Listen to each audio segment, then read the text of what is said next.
materi dasar-dasar dari keselamatan kesehatan kerja untuk pesawat angkat, pesawat angkut. Di mana pesawat angkut ini memang tidak lepas ya teman-teman semua dari kegiatan industri. Ya, baik tentunya kan industri dari mulai construction, kemudian juga selain construction, apakah juga kalau sekarang kan ada pergudangan ya, warehousing, ataupun juga dari pabrik atau manufacture, atau juga dari industri lainnya ya teman-teman, tidak bisa dipisahkan. Di mana kemudian memang tentunya harus dibatasi ya regulasi-regulasinya, sehingga kemudian agar tentunya dari pekerjaan kegiatan pengangkatan pengangkutan ya teman-teman itu dapat berjalan dengan baik. Kemudian berikutnya, initial induction sudah tadi ya, kita skip saja. Oke, teman-teman semua, izinkan saya untuk memperkenalkan diri. Teman-teman semua, perkenalkan, nama saya Rian. Pendidikan terakhir saya adalah Magister Keselamatan Kesehatan Kerja, Universitas Indonesia. Saya lulus tahun 2018. Pengalaman profesional saya totali 14 tahun sampai dengan saat ini. Yang terakhir sebagai Section Head Safety Health Environment, sebuah perusahaan komponen otomotif. Kemudian pengalaman mengajar saya totali sampai sekarang itu 9 tahun dengan tentunya sekarang lebih banyak bergerak di kebidangan K3 dan karena basic saya teknik industri juga menjadi kebidangan saya. Kemudian juga sertifikasi yang saya miliki adalah sebagai berikut, jadi dari mulai K3 umum, kemudian juga bisa ada per 2, Fire Class B, kemudian juga ada Training of Trainer, TOT BNSP level 4, kemudian juga dari Certified Lingkungan, diantaranya dari PLB 3, kemudian juga dari penanggung jawab pengendalian pencemaran air dan juga udara, serta kemudian juga saya sudah certified untuk auditor SMK 3, kemudian juga dari ahli K3 kebakaran, kemudian juga saya ahli K3 kebakaran, TOT juga, TOT-nya ini dari Kemnaker, tapi kalau TOT Kemnaker ini khusus kebidangan ya, saya sudah memiliki kebidangan damkar, kemudian juga selain dari itu, saya juga bergerak di sistem manajemen sebagai lead auditor ISO 9001, Quality Management System, kemudian juga dari ahli K3 lingkungan kerja, level madya, kemudian juga lead auditor ISO 45001 untuk SMK 3 tapi based on ISO. Kemudian juga berikutnya 14001 Environmental Management System dan juga dari 22.000 untuk Food Safety Management System. Serta kemudian saya sudah certified dari ahli K3 pesawat angkut dan juga training of trainer untuk kebidangan pesawat angkut certified by Kemnaker. Kemudian terampil kontak saya jika ada yang ditanyakan setelah pelajaran selesai. Oke, berikutnya outline materi kita pada hari ini dari mulai tentunya ya dasar ketiga mekanik, ruang lingkup dan juga riksa uji pesawat angkat, pesawat angkut. Nah, kalau kita lihat dari pesawat angkut, tentunya yang menjadi concern ya, teman-teman semua salah satu bisa dibilang kan pilar ya dalam melakukan pekerjaan baik di sektor tadi saya sebutkan ya manufacture ataupun dari sektor warehousing dan juga sektor construction apalagi ya. Di mana kemudian teman-teman semua regulasi-regulasi yang terkait ada sebagai berikut, yaitu diantaranya dari Undang-Undang 1 tahun 1970 pastinya berkaitan dengan keselamatan kerja. Kemudian juga berikutnya untuk spesifikasi pada pesawat angkut itu berada di Permenaker 8 tahun 2020. Di mana di situ dibahas berkaitan dengan K3 pesawat angkut dengan ya lampirannya sangat tebal ya teman-teman semua. Di mana kemudian semua spesifikasi dari pesawat angkut yang sudah termapping itu ada semua ya teman-teman semua. Kemudian berikutnya, nah dari latar belakang ya berkaitan dengan ketiga pesawat angkut, tentunya seperti yang sudah saya bilang ya teman-teman semua, dengan banyaknya sekali kegiatan yang menggunakan pesawat angkut, tentunya juga dalam hal ini memiliki potensi bahaya yang dapat menyebabkan kecelakaan kerja ya teman-teman semua. Dan juga termasuk tentunya dari penyakit akibat kerja. Di mana kemudian yang paling umum itu kan pesawat angkut itu kita mesti seimbang ya dalam mengangkat material, di mana kalau tidak seimbang itulah yang terjadi, yaitu adanya jungkit ataupun adanya ya tentunya ketidakseimbangan pada saat melakukan pengangkatan ya teman-teman atau pengangkutan dari material. Nah ini kan kecelakaan kerja yang sering terjadi ya teman-teman semua. Ya, apalagi kalau kita relook ya ke belakang, contoh yang sempat heboh gitu ya. Nah dulu kan waktu crane sempat jatuh di Mekah ya sekitar tahun 2015. Nah, itu kan banyak jamaah juga yang kena ya, teman-teman semua. Nah, itu juga salah satu pelajaran kalau dari perspektif K3, tentunya pengawasan berkaitan dengan K3 pesawat angkut ya, teman-teman semua. Nah, ini perlu dilakukan. Ya, tentunya sebenarnya tidak hanya sektor, tadi saya bilang ya, industri maupun sektor pelayanan publik ya. Seperti yang terbaru saya sempat baca berita ya, untuk karena musim hujan ini kan sebelum musim hujan banyak penebangan pohon ya teman-teman semua. Nah kadang-kadang mereka penebangan pohon itu kan menggunakan apakah adanya crane ya, teman mobile crane, nah itu dipakai juga, di mana kemudian banyak juga ya kejadian pada saat kegiatan pelayanan publik tersebut malah menjadi kecelakaan dan malah kemudian menimbulkan banyak korban ya teman-teman semua dari orang-orang yang sedang lewat. Nah, oleh karena itu memang sangat penting sekali ya teman-teman semua dalam penerapan pesawat angkut khususnya keselamatan kesehatan kerjanya ya teman-teman semua. Ya apalagi kalau kalau misalnya terjadi kecelakaan pun pasti akan dilihat. Pertama adalah kondisi alatnya, apakah dari alatnya tersebut tentunya ya minimal kan ada ruksha uji ya dari disnaker setempat ataupun dari kondisi operator nanti apakah operatornya itu terlisensi ataukah tidak, dan juga berikutnya nanti adalah metode kerja ya teman-teman semua, apakah metode kerjanya tersebut memang sudah benar, lifting plan lah ya teman-teman semua, memang sudah benar dan disetujui semua pihak, atau justru tentunya malah hal tersebut lah yang tidak direview ya teman-teman semua. Dan juga tentunya menyesuaikan perkembangan hukum, teknologi, dan syarat K3 ya. Oleh karena itu diperlukan syarat dari K3 pesawat angkut yang baru di Permenaker 8 2020 ya, pesawat angkut. Ya ini kan pembaharuan ya dari Permenaker tahun 1985 berkaitan dengan pesawat angkut ya teman-teman semua. Di mana kemudian memang banyak sekali refreshment-refreshment yang dilakukan ya teman-teman semua. Nah, jadi memang kalau saya dulu pelatihan ahli ketiga pesawat angkut ya, nah diceritakan oleh guru besarnya lah ya. Nah, memang disebutkan ya teman-teman semua bahwa regulasi-regulasi itu dibuat dari standar-standar yang memang sudah ada. Baik standar yang ada di luar negeri atau di luar negeri itu utama ya teman-teman semua, dari ASME, dan kemudian juga standar-standar lain, bahwa kemudian dari perhitungan tersebut sudah benar, nah kemudian barulah dijadikan regulasi agar kemudian menjaga keselamatan ya dari baik pekerja maupun orang di sekitar tempat kerja ya teman-teman semua dari pesawat angkut.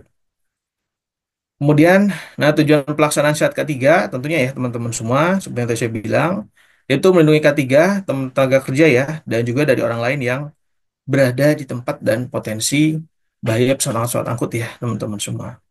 Nah kalau saya dulu di project ya teman-teman semua, kita ini kalau ada kegiatan lifting, itu harus clear area sekitar ya teman-teman semua. Tidak boleh ada kemudian orang-orang yang melintas dan sebagainya, nggak boleh. Gimana kemudian ditetapkanlah nama areanya kan kalau saya dulu di project ya itu land of fire. Jadi nggak boleh tuh ada orang yang melintas.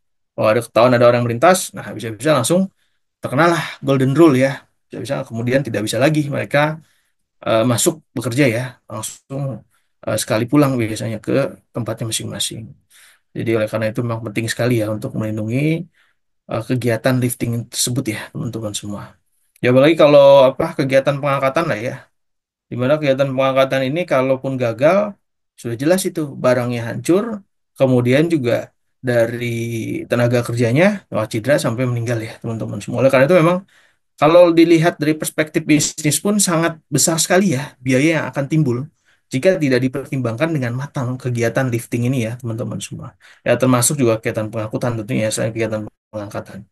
Kemudian juga berikutnya, nah ini menjamin dan memastikan ya keamanan dan keselamatan pesawat angkut.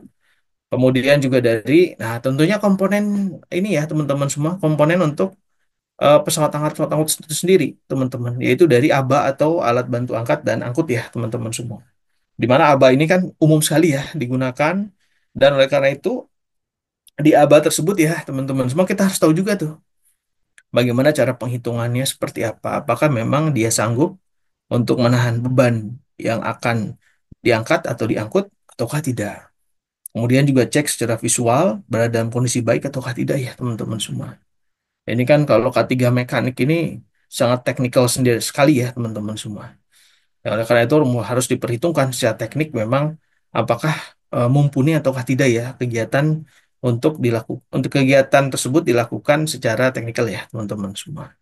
Kemudian juga berikutnya, nah pastinya ya, kalau misalnya dari tenaga kerja sudah aman, ya pastinya juga tentunya dari perusahaan juga akan mengalami keuntungan, yaitu dari segi produktivitas ya, teman-teman semua, tenaga kerja yang lebih optimal. Di mana kemudian ya tentunya perusahaan nanti bisa berlanjut ya, teman-teman semua bisnisnya. Kemudian berikutnya, nah kalau kita lihat, ini sebenarnya preview dari Permenaker 8 2020 ya. Memang skopnya itu dari pesawat angkut, dan juga dari alat bantu angkat dan angkut ya, teman-teman semua. Dimana kemudian itu kan diatur, sehingga kemudian diharapkan bisa aman ya, teman-teman semua. Meskipun memang kalau saya ngobrol sama rekan-rekan Riksa Uji ya teman-teman, ada beberapa alat-alat yang besar yang belum tercakup ya di dalamnya ya, tapi nanti disesuaikan lagi tentunya dengan pengecekan dari pengawas ketenaga kerjaan ya teman-teman semua. Memang ya tentunya dinamis lah ya, sangat dinamis lah kalau dari kegiatan pesawat angkut ya. Ya apalagi kan barang-barang yang diangkat dan diangkut, wah makin tahun itu kan bentuknya makin aneh-aneh ya teman-teman semua.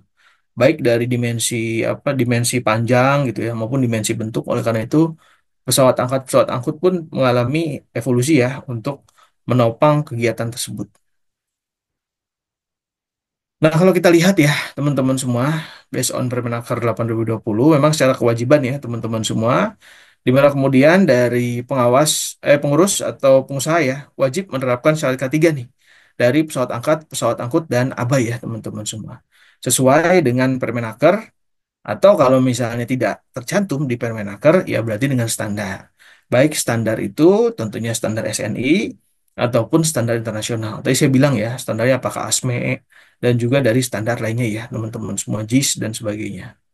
Di mana kemudian kalau misalnya tidak menerapkan hal tersebut, nah tentunya bisa dikenakan sanksi sesuai dengan Undang-Undang 1 tahun 1970 ya, berkaitan dengan K3 dan tentunya Undang-Undang 13 2003 dari ketenaga kerjaan ya, teman-teman semua. Nah, itu saya tadi teman-teman semua memang patut ya teman-teman semua diterapkan. Seperti yang tadi saya bilang ya, kalau terjadi kecelakaan pasti akan cek itu operatornya ada nggak lisensi, alatnya ada nggak surat izin alatnya. Ya apalagi kalau sudah menerapkan SMK 3 pasti akan dicek ya dengan detail ya teman-teman semua. Nah, saya maksud ini SMK 3 WP50 ya tahun 2012. Nah, oleh karena itu penting sekali ya kita kemudian menerapkan hal tersebut ya teman-teman. Ya at least tentunya kalaupun kita menerapkan kemudian terjadi kecelakaan, ya tentunya dari pengawas tentunya juga eh, mungkin tidak akan menerapkan sanksi yang terlalu berat ya karena kita sudah comply ke situ. Kemudian berikutnya, nah kalau kita lihat ya teman-teman semua dari saat-saat K3 untuk pesawat angkut adalah sebagai berikut ya teman-teman semua. Dimana kemudian syaratnya dari mulai ya teman-teman semua, perencanaan, kemudian juga pembuatan, kemudian juga pemasangan atau perakitan. Nah kalau perencanaan dan pemasangan perakitan ya, itu kan lebih ke banyak ke drawing atau manual book ya teman-teman semua. Kalau untuk yang sudah jadi ya, tapi kalau untuk yang dirakit itu seperti ini ya, seperti misalnya tower crane. Nah itu yang tadi flyer saya di awal ya, itu kan tower crane. Nah itu kan harus dirakit dulu ya teman-teman semua. Oleh karena itu ketika dilakukan pengecekan pun ya di lokasi itu yang disetujui. Kalau misalnya dia pindah, dicabut lagi lokasinya, pondasinya cabut lagi, nah ganti lagi dia izinnya ya teman-teman semua. Karena itu kan ada perhitungan pondasi juga ya, kalau secara structure sipilnya ya teman-teman semua. Kemudian juga berikutnya, ya pastinya pemakaian dan pengoperasian ya. Kemudian juga dari pemeliharaan, perawatan perbaikan, maupun, nah ini paling penting ya, yaitu dari perubahan dan atau modifikasi ya teman-teman semua. Kalau misalnya ada perubahan dan modifikasi, wajiblah kita lapor. Ya kalau di lapangan ini kan kadang kasusnya macam-macam lah ya teman-teman semua. Nah, oleh karena itu, drawing yang disubmit kepada Disnaker untuk periksa uji, maka kegiatan hari-hari ya sesuai dengan drawing tersebut ya teman-teman semua. Kalau ada perubahan, ya silakan ngajuin approval kembali ya teman-teman semua. Nah, ini kan yang sering terjadi ya teman-teman semua. Kalau misalnya paling mudah lah ya, kayak forklift gitu. Forklift itu tiba-tiba ditambahin extension aja ya. Atau orang lazimnya sebut sepatu gitu ya teman-teman. Nah, padahal di Permenaker 8 2020 itu sudah ditegaskan tidak boleh ya teman-teman ada seperti itu. Karena namanya ya tentunya jangkauan bebannya akan berbeda ya teman-teman semua. Belum lagi kalau pesawat angkut ini tadi saya bilang ya terjadinya jungkit atau ketidakseimbangan ya memang karena dari titik beratnya yang bergeser ya teman-teman semua. Nah, titik berat juga harus ditentukan. Kalau titik beratnya bergeser ya otomatis ya seperti ini ya teman-teman pesawat sederhana jungkat-jungkit ya teman-teman semua. Nah, kalau jungkat-jungkit ini tidak stabil ya teman-teman, ya jomplang dia salah satunya. Terjadilah jungkit tadi kan. Dimana kemudian kalau jungkit, nah nanti orang yang berada di operator yang berada di pesawat tersebut nah bisa terlempar ataupun terkena benda tersebut ya teman-teman. Nah itu kan terjadi kecelakaan kerja nantinya ya teman-teman semua. Kemudian juga berikutnya ya tentunya dari pemeriksaan dan pengujian ya teman-teman semua baik oleh tentunya PJK 3 Riksa Uji yang kemudian nanti disahkan oleh Dinas Ketenagakerjaan ya teman-teman semua atau Disnaker. Kemudian juga begitu juga dengan dari ABA ya teman-teman semua atau alat bantu angkat dan angkut di mana kemudian dari perencanaan, pembuatan, pemakaian, pemeliharaan, perawatan, serta kemudian periksa uji juga ya, teman-teman semua yang wajib berada di dalamnya ya, teman-teman semua. Kemudian juga berikutnya, kalau kita lihat dari perencanaan dan pembuatan ini meliputi apa? Dari mulai ya, teman-teman semua, tadi saya bilang ya, gambar rencana konstruksi jika ada ya, teman-teman semua, ataupun bisa dibilang kan drawing manualnya ya, teman-teman, itu kan pasti akan disubmit. Dan juga dari cara kerja, tadi saya bilang manual book ya, teman-teman semua. Kemudian juga dari pembuatan WPS atau PKR jika terjadi bagian utama yang menerima beban yang dilakukan pengelasan. Kemudian juga dari, nah saya bilang ya, perhitungan kekuatan konstruksi ya, teman-teman semua. Nah, kalau perhitungan ini memang agak berat ya, teman-teman. Tapi sejatinya memang harus dilakukan ya, kalau di pesawat angkat, pesawat angkut. Karena tentunya dari perhitungan tersebut akan muncul apakah memang dia sanggup sesuai dengan SWL-nya ataukah tidak ya, teman-teman semua. Nah, kadang-kala kan ya, kalau saya waktu dulu di konstruksi ya, kadang-kala memang kita jumpai dari dimensi yang kita disubmit ke kita apa, kemudian kita cek ke lapangan ternyata cukup berbeda juga ya, teman-teman. Ya otomatis kalau dimensinya saja sudah berbeda, ya dalam hal pengangkutannya pun ya tidak akan sama dengan apa yang disubmit ya, teman-teman semua. Kemudian juga berikutnya, nah ini pemilihan dan tentuan bahan bagian utama yang menerima beban ya, dan perlengkapan yang sesuai dengan persyaratan atau spesifikasi teknis yang ditentukan. Nah, kalau misalnya untuk titik-titik tertentu ya, teman-teman semua, yang memang menjadi tumpuan dalam pengangkutan, yaitu tentunya akan dicek ya, teman-teman semua. Baik diceknya melalui NDT ya, teman-teman semua. Nah, di mana kemudian NDT ini kan uji tidak merusak ya, non-destructive test, disemprot, di mana setelah disemprot kan tentunya nanti akan dilihat adakah nanti retakan dan sebagainya ya, yang bisa membuat terjadinya kecelakaan ya, teman-teman. Seperti misalnya, nah kebetulan kalau saya ini ngajar pesawat angkut ada apa mainan simulasi lah ya, teman-teman. Nah, seperti misalnya seperti ini ya, loader ini kan titik tumpu teman-teman kalau dilihat di sini ya, di hidrolik sini ya, teman-teman. Nah, pasti akan dicek tuh. Di mana kemudian tentunya dari bagian-bagian tersebut lah ya, teman-teman semua, yang menjadi inti apakah memang dia layak ataukah tidak untuk diberikan reksa uji. Karena sejatinya reksa uji ini kan, ya beli kalau baru ini kan berlaku 2 tahun ya. Kalau kemudian perpanjangan itu 1 tahun, di mana kemudian tanggung jawabnya tersebut sebenarnya dari selama periksa uji tersebut berlaku ya, teman-teman semua. Di luar memang dari user wajib menjaga kendaraan tersebut ya, atau alat berat tersebut ya, teman-teman semua. Kemudian berikutnya, nah kalau dari pemasaran dan perakitan ya, pembuatan gambar konstruksi, nah ini saya bilang ya, ada pondasi nih, kekuatan konstruksi pondasi ya, teman-teman jika ada. Seperti tadi saya bilang ya, dari tower crane dan sebagainya. Nah, itu kan memang dipasang di tempat tersebut ya, harus dicek secara konstruksi sipilnya ya, teman-teman, apakah memang memadai ataukah tidak ya, teman-teman semua. Kemudian juga dari penggunaan bagian utama yang menerima beban dan perlengkapan yang sesuai. Ya, kemudian berikutnya, nah ini paling jelas lah ya, saya rasa. Kalau dari pemakaian dan pengoperasian, tentunya pemeriksaan dan pengujian, penyediaan prosedur pemakaian ya, atau pengoperasian, pemakaian dan pengoperasian sesuai. Nah, ini paling penting ya, teman-teman semua. Nah, ini kalau di lapangan tuh aneh-aneh lah ya, teman-teman. Kadang ekskavator tiba-tiba jadi crane gitu ya, tiba-tiba jadi angkat beban. Nah, ekskavator kan udah jelas. Kerjanya buat melakukan ekskavasi ataupun penggalian, bukan tiba-tiba jadi pengangkut. Kalau saya memang sering kali melihat seperti itu ya, teman-teman semua. Nah, kalau pesawat angkat, silakan jadi pesawat angkat. Kalau begitu juga kalau pesawat angkut, silakan jadi pesawat angkut. Jangan ditukar-tukar. Begitupun dari kapasitasnya. Kalau kapasitasnya 2 ton, jangan coba-coba. Kemudian tiba-tiba naik ya. Coba kita cobalah. Apa namanya? Angkat beban sampai 5 ton gitu. Nah, itu jangan coba-coba ya, teman-teman.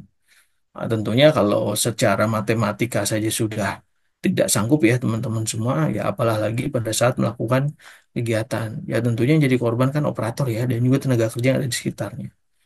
Dan ya yang paling unik apalagi ya. Kalau saya di lapangan kadang nemuin lah. Kadang-kala mereka kan punya template ya, teman-teman semua. Alat berat itu kan ada template. Nah, template-nya ini kadang-kala ditambal sama template baru. Itu kerjaannya, aduh, saya juga kadang-kadang apa sangat khawatir sekali ya. Contohnya tadinya 50 ton, tiba-tiba dia buatlah jadi 60 ton atau seperti apa ya, teman-teman. Ya, itu kan sangat berbahaya sekali. Belum lagi sianya ikut dipalsukan juga. Wah, itu pusing ya, teman-teman semua.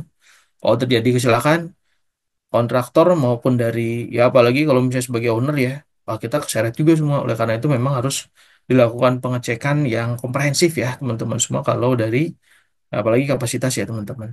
Nah, kemudian selain itu jangan lupa pada saat sini sebutkan ya pengoperasian, otomatis pengoperasian ini minimal kan ada lifting plan ya yang mencantumkan bahwa metode untuk melakukan pengangkatan seperti apa, beban yang diangkat berapa, dan juga apakah beban yang diangkat tersebut alatnya mumpuni nggak untuk melakukan kegiatan tersebut ya teman-teman. Ya belum lagi dari alat aja kan titik tumpunya banyak juga ya teman-teman, hati-hati ya. Contoh kayak misalnya crane gitu ya teman-teman semua. Nah crane itu kan titik tumpunya banyak dari mulai tentunya si tali kawat baja gimana, kemudian hooknya seperti apa, kemudian dari drumnya, kemudian kecepatan dari motornya. Nah itu harus kemudian secara komprehensif ya dilihat titik-titik tumpu tersebut apakah mumpuni atau tidak ya teman-teman semua. Ya begitu juga forklift ya. Nah kalau forklift sebenarnya lebih mudah lah. Dari garpunya kan dilihat apakah memang terjadi apa namanya penipisan, apakah kemudian terjadi misalnya garpu forklift tiba-tiba turun sebelah gitu ya teman-teman semua. Nah itu kan macam-macam lah kalau di lapangan ya. Nah itu harus sangat teliti sendiri sekali ya kita sebagai seorang HSE kalau melihat di mana kemudian ya sebelum mengapprove kegiatan tersebut ya teman-teman semua. Ya, kalau misalnya kegiatan sampai fail ya kita juga nanti akan dipanggil ya teman-teman semua. Kemudian berikutnya, nah ini dari pemeliharaan dan perawatan ya, pesawat-pesawat angkut, di mana kemudian sesuai prosedur dengan perawatan, ya better berarti sesuai dengan manual book yang sudah ada ya teman-teman yang dibeli dari pabrikan. Kemudian juga jangan lupa dilakukan secara berkala. Nah ini dilakukan secara berkala ya teman-teman. Kemudian juga sesuai dengan buku manual yang diterbitkan oleh pabrik. Nah ini saya bilang tadi ya, sudah dapat memastikan bagian utama yang menerima beban dan perlengkapan berfungsi secara aman. Dan juga kalau misalnya ada apa namanya perawatan gitu ya teman-teman semua atau perbaikan pemeliharaan dan perawatan lah ya teman-teman ya itu tentunya harus disesuaikan ya dengan schedule yang ada ya harusnya sih schedule-nya sudah tentunya diketahui bersama ya teman-teman semua dan schedule itu juga nanti akan jadi pertimbangan pada saat kita melakukan apa namanya extension ataupun perpanjangan ya dari izin Disnaker ya teman-teman semua. Nah, itu juga penting tentunya. Kemudian berikutnya, nah ini ya perbaikan, perubahan atau modifikasi pesawat-pesawat angkut ya. Nah, kalau kita lihat juga teman-teman semua, kalau ada perbaikan, ada perubahan, maka berarti wajib pembuatan lagi gambarnya ya teman-teman semua. Begitu juga tentunya adanya perhitungan kekuatan konstruksi sesuai atau tidak, dan juga dari pemilihan ya, dan penentuan bahan bagian utama yang menerima beban, dan perlengkapan sesuai dengan persyaratan dan spesifikasi teknis yang ditentukan ya teman-teman semua. Nah, jadi kalau ada perubahan dari drawing awal ya silahkan tentunya disubmit kembali ya teman-teman semua sehingga nanti bisa dinilai oleh Disnaker maupun dari PJK 3 apakah memang sudah memadai ataukah belum ya teman-teman semua. Ya begitu juga kalau perbaikan ya. Kalau perbaikan juga harus dilihat sebenarnya apakah material yang diganti tersebut sama ataukah tidak ya teman-teman semua. Kalau saya ngajar pesawat angkut ini kadang nerima banyak keluhan juga ya dari kawan-kawan operator. Ya Pak, saya sering dipaksa gitu. Coba dulu lah Pak, diganti dengan yang ini katanya. Nah, padahal tidak boleh ya teman-teman semua melakukan hal tersebut. Ya tentunya kalau mau dilakukan penggantian atau substitusi silahkan dengan material yang tentunya sama atau sesuai dan juga material yang dalam kondisi yang layak ya teman-teman semua. Jangan coba-coba kemudian nggak layak disubstitusi ya teman-teman. Wah itu bahaya sekali ya teman-teman semua. Tentunya dari operator dan maintenance juga nantinya malah terjadi kecelakaan kerja ya teman-teman semua itu yang tidak diharapkan. Ya tentunya nanti dilakukan investigasi, ya itu pangkal-pangkalnya tetap akan terlihat juga ya teman-teman semua. Nah itu ya teman-teman semua dari perubahan maupun perbaikan. Kemudian berikutnya, nah ini dari perlengkapan ya. Nah kalau perlengkapan juga sudah jelas. Tentunya kalau dilakukan pengecekan ya dari mulai plat nama yang memuat data pesawat-pesawat angkut, kemudian juga, nah ini ya teman-teman semua. Nah kalau di PAA ada istilahnya SWL ya, safe workload ya teman-teman semua ataupun beban kerja aman ya teman-teman semua. Nah itu kapasitasnya sebutkan berapakah safe workload-nya. Ya minimal kan tentunya ketika pengangkatan berada di bawah itu ya teman-teman semua. Kemudian berikutnya, nah ini alat atau tombol. Nah ini emergency stop ya. Ini wajib ada emergency stop di semua pesawat angkut ya teman-teman semua. Kemudian juga berikutnya, nah ini alat pengaman ya teman-teman semua. Alat pengaman ini safety device istilahnya ya teman-teman semua. lazimnya sih setiap mesin harus ada ya teman-teman. Karena memang semua diregulasi. Dari ini kan kita ngomongin pesawat angkut ya, maupun mesin lain seperti pesawat tenaga produksi itu juga sebenarnya wajib ada juga ya dari safety device karena itu sesuai dengan Permenaker memang membuat hal tersebut wajib ada ya teman-teman semua. Kemudian berikutnya, nah ini alat perlindungan ya, atau lebih tepatnya mungkin alat perlindungan diri dari si pekerja tersebut ya teman-teman. Semua dari mulai kalau paling mudah forklift ya, ada seat belt dan sebagainya. Kemudian, nah berikutnya ya teman-teman semua, selain itu juga terkait dari alat bantu angkat ya teman-teman semua dan angkut. Nah, ini salah satu bentuknya ya, sakel ya teman-teman semua. Di mana kemudian kita harus lihat juga dengan label nama dan paling sedikit memuat dari mulai nama pabrikan dan juga kapasitas ya teman-teman semua berapa nih. Nah, ini paling penting ya teman-teman. Ya apa? Tentunya harus dilihat juga ya teman-teman semua kesesuaiannya seperti apa. Sebab kalau misalnya bukan peruntukannya, tapi di atas gitu ya teman-teman semua dari apa yang dia bisa angkat, nah nggak menutup kemungkinan material ini kan tentunya akan fatigue atau akan lelah ya dan juga nggak akan sanggup. Sehingga kalau nggak sanggup tentunya akan deform ya atau hancur atau ya bisa dibilang kan patah gitu ya teman-teman semua tidak sanggup menanggung beban pengangkatan tersebut ya teman-teman semua. Kemudian berikutnya, nah ini kita bahas ya. Tadi saya sebutkan, memang kalau dari Papa ini kan PA yang pertama itu pesawat angkat ya teman-teman semua. Nah kalau pesawat angkat, pada intinya ya teman-teman semua, secara definisi merupakan pesawat atau peralatan yang dibuat dan dipasang atau dipasang ya untuk melakukan pengangkatan ya teman-teman semua. Pengangkatan, penurunan, mengatur posisi dan atau menahan benda kerja atau muatan ya teman-teman semua. Nah, ini sesuai dengan pesan di Permenaker ya, teman-teman semua. Contohnya apa? Nah, contohnya ya dari mulai yang paling kecil, dongkrak. Dongkrak juga sebenarnya ada ya, teman-teman semua di Permenaker. Ini yang apa namanya ya, yang kadang luput ya, teman-teman semua. Kadang kalau perusahaan sudah melakukan SMK 3 ada dongkrak, ya meskipun dongkrak bentuknya cuma seperti itu gitu ya sebenarnya. Ya tetap harus tentunya memiliki uji riksa juga ya, riksa uji juga ya teman-teman semua. Kemudian juga keran angkat, nah keran angkat ya seperti yang saya sebut seperti crane, mobile crane, tower crane, ya crane aja kan banyak sekali ya teman-teman semua. Nah, dua contohnya seperti itu ya teman-teman. Kemudian juga dari alat angkat pengatur posisi beban kerja dan juga dari personal platform ya teman-teman semua. Kemudian berikutnya, nah ini ya teman-teman semua kalau untuk dongkrak contohnya sebagai berikut ya. Nah, dongkrak tapi bukan hanya dongkrak yang kecil ya, teman-teman semua. Tapi kalau misalnya dongkrak tersebut bisa kadang ada dia yang naik ya, teman-teman semua. Seperti kalau ini kan dari ini ya, two post lift ya. Jadi kanan kiri kan two post lift diangkat. Nah, jadi memang jangan lupa juga kalau ada apa alat ini selain alatnya Riksa Uji, orangnya juga ya teman-teman semua wajib dia untuk disertifikasi ya teman-teman semua. Kemudian juga berikutnya dongkrak truk atau car lift ya teman-teman semua, nah, itu car lifter, layar maupun dari peralatan sejenis lainnya ya teman-teman semua. Nah ini sesuai dengan tadi saya bilang ya ketiga pesawat angkut Permenaker 8 2020 ini pasal 23 sampai 2. Kemudian berikutnya, nah kalau keran angkat ya teman-teman semua, nah ini saya bilang ya, kalau kren ini kan macam-macam dia, semua juga tiba-tiba jadi keren. Overhead crane sudah jelas. Nah, kalau untuk kegiatan baik di workshop ataupun kadang di pabrik ya teman-teman semua ada.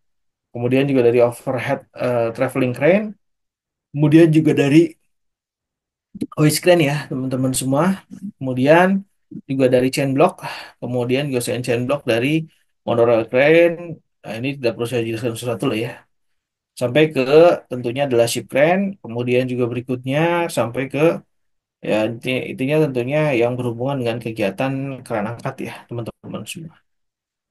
Nah, ini contoh-contohnya ya, teman-teman semua. Kalau ini kan sudah jelas dari overhead ya, yang sering ada di pabrik. Kemudian kalau ini namanya gantry crane ya, teman-teman semua. Kemudian berikutnya, nah ini kalau alat ini namanya crawler crane. Jadi sesuai namanya ya, ini ada tapak ulatnya di bawah, teman-teman semua. Ini tower crane ya, tadi sudah saya jelaskan tower crane. Kemudian ini dari mobile crane ya, teman-teman semua, jeep crane, hoist crane, dan lain-lain ya, teman-teman semua. Nah, kemudian juga berikutnya, nah ini dari alat pengatur posisi benda kerja ya teman-teman semua. Nah, alat pengatur posisi benda kerja ini juga penting untuk dilakukan sertifikasi ya teman-teman. Kalau saya dulu karena saya pernah di pabrik mobil ya teman-teman semua. Nah kadang-kala ada di mana kemudian di produksi itu mengambil materialnya nanti dimasukkan ke satu titik ya teman-teman. Baik untuk melakukan pengelasan atau penyambungan. Nah itu sebenarnya wajib juga ya teman-teman semua disesuaikan itu alat pengatur posisi benda kerja ya teman-teman semua. Ya tentunya Permenaker 8 2020 ini kan mensyaratkan dari alat tersebut wajib periksa uji ya teman-teman dan wajib sesuai dengan standar yang ada. Kemudian berikutnya, nah ini dari personal platform ya teman-teman semua. Ini apa ya? Ini apalagi wajib diuji ya selain diuji secara mekanik. Kalau contoh lah seperti dari gondola ya teman-teman. Selain diuji secara mekanik ya secara konstruksi juga. Karena kan kalau konstruksi itu gondola itu kan di atas ya dari apa eh, seperti katrolnya di atas ya teman-teman. Nah, itu kan nempel di tiang yang terhubung ya, atau yang kemudian tiang tersebut dilakukan apa namanya ditanam lah ya teman-teman. Nah, itu pengecekan secara konstruksinya juga wajib ada. Apakah memang sesuai ataukah belum ya teman-teman semua, ataukah memang tidak memadai dari SOL yang ada ya teman-teman semua. Nah, pasti juga kemudian menyeluruh ya untuk pengecekannya. Kemudian berikutnya, nah kalau kita lihat selain dari tadi saya bilang ya pesawat angkat, ada juga pesawat angkut ya teman-teman semua. Nah, memang kalau pesawat angkat kan namanya sesuai namanya ya, angkat ya, teman-teman semua. Nah, tapi kalau angkut, nah kadang dia bisa maju, bisa kemudian mundur, bisa juga atas bawah ya, teman-teman semua.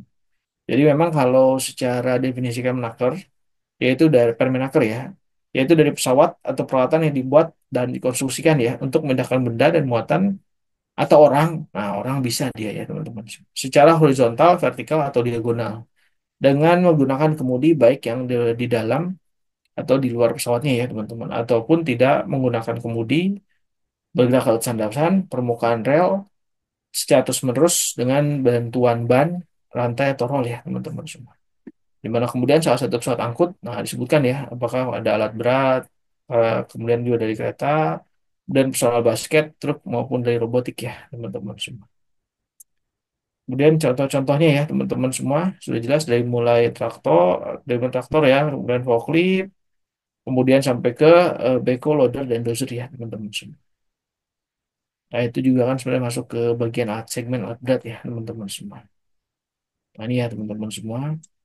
Nah ini juga kadang ada yang two in one ya di belakang. Kalau ini sudah jelas loader ya, loader, forklift. Nah ini juga masuk ya, pesawat angkut ya. Dia angkat apa? Sebenarnya kan dia meratakan ini ya, meratakan apa? Ya, ya kalau di Malaysia kan setrika bumi gitu ya teman-teman semua meratakan tanah.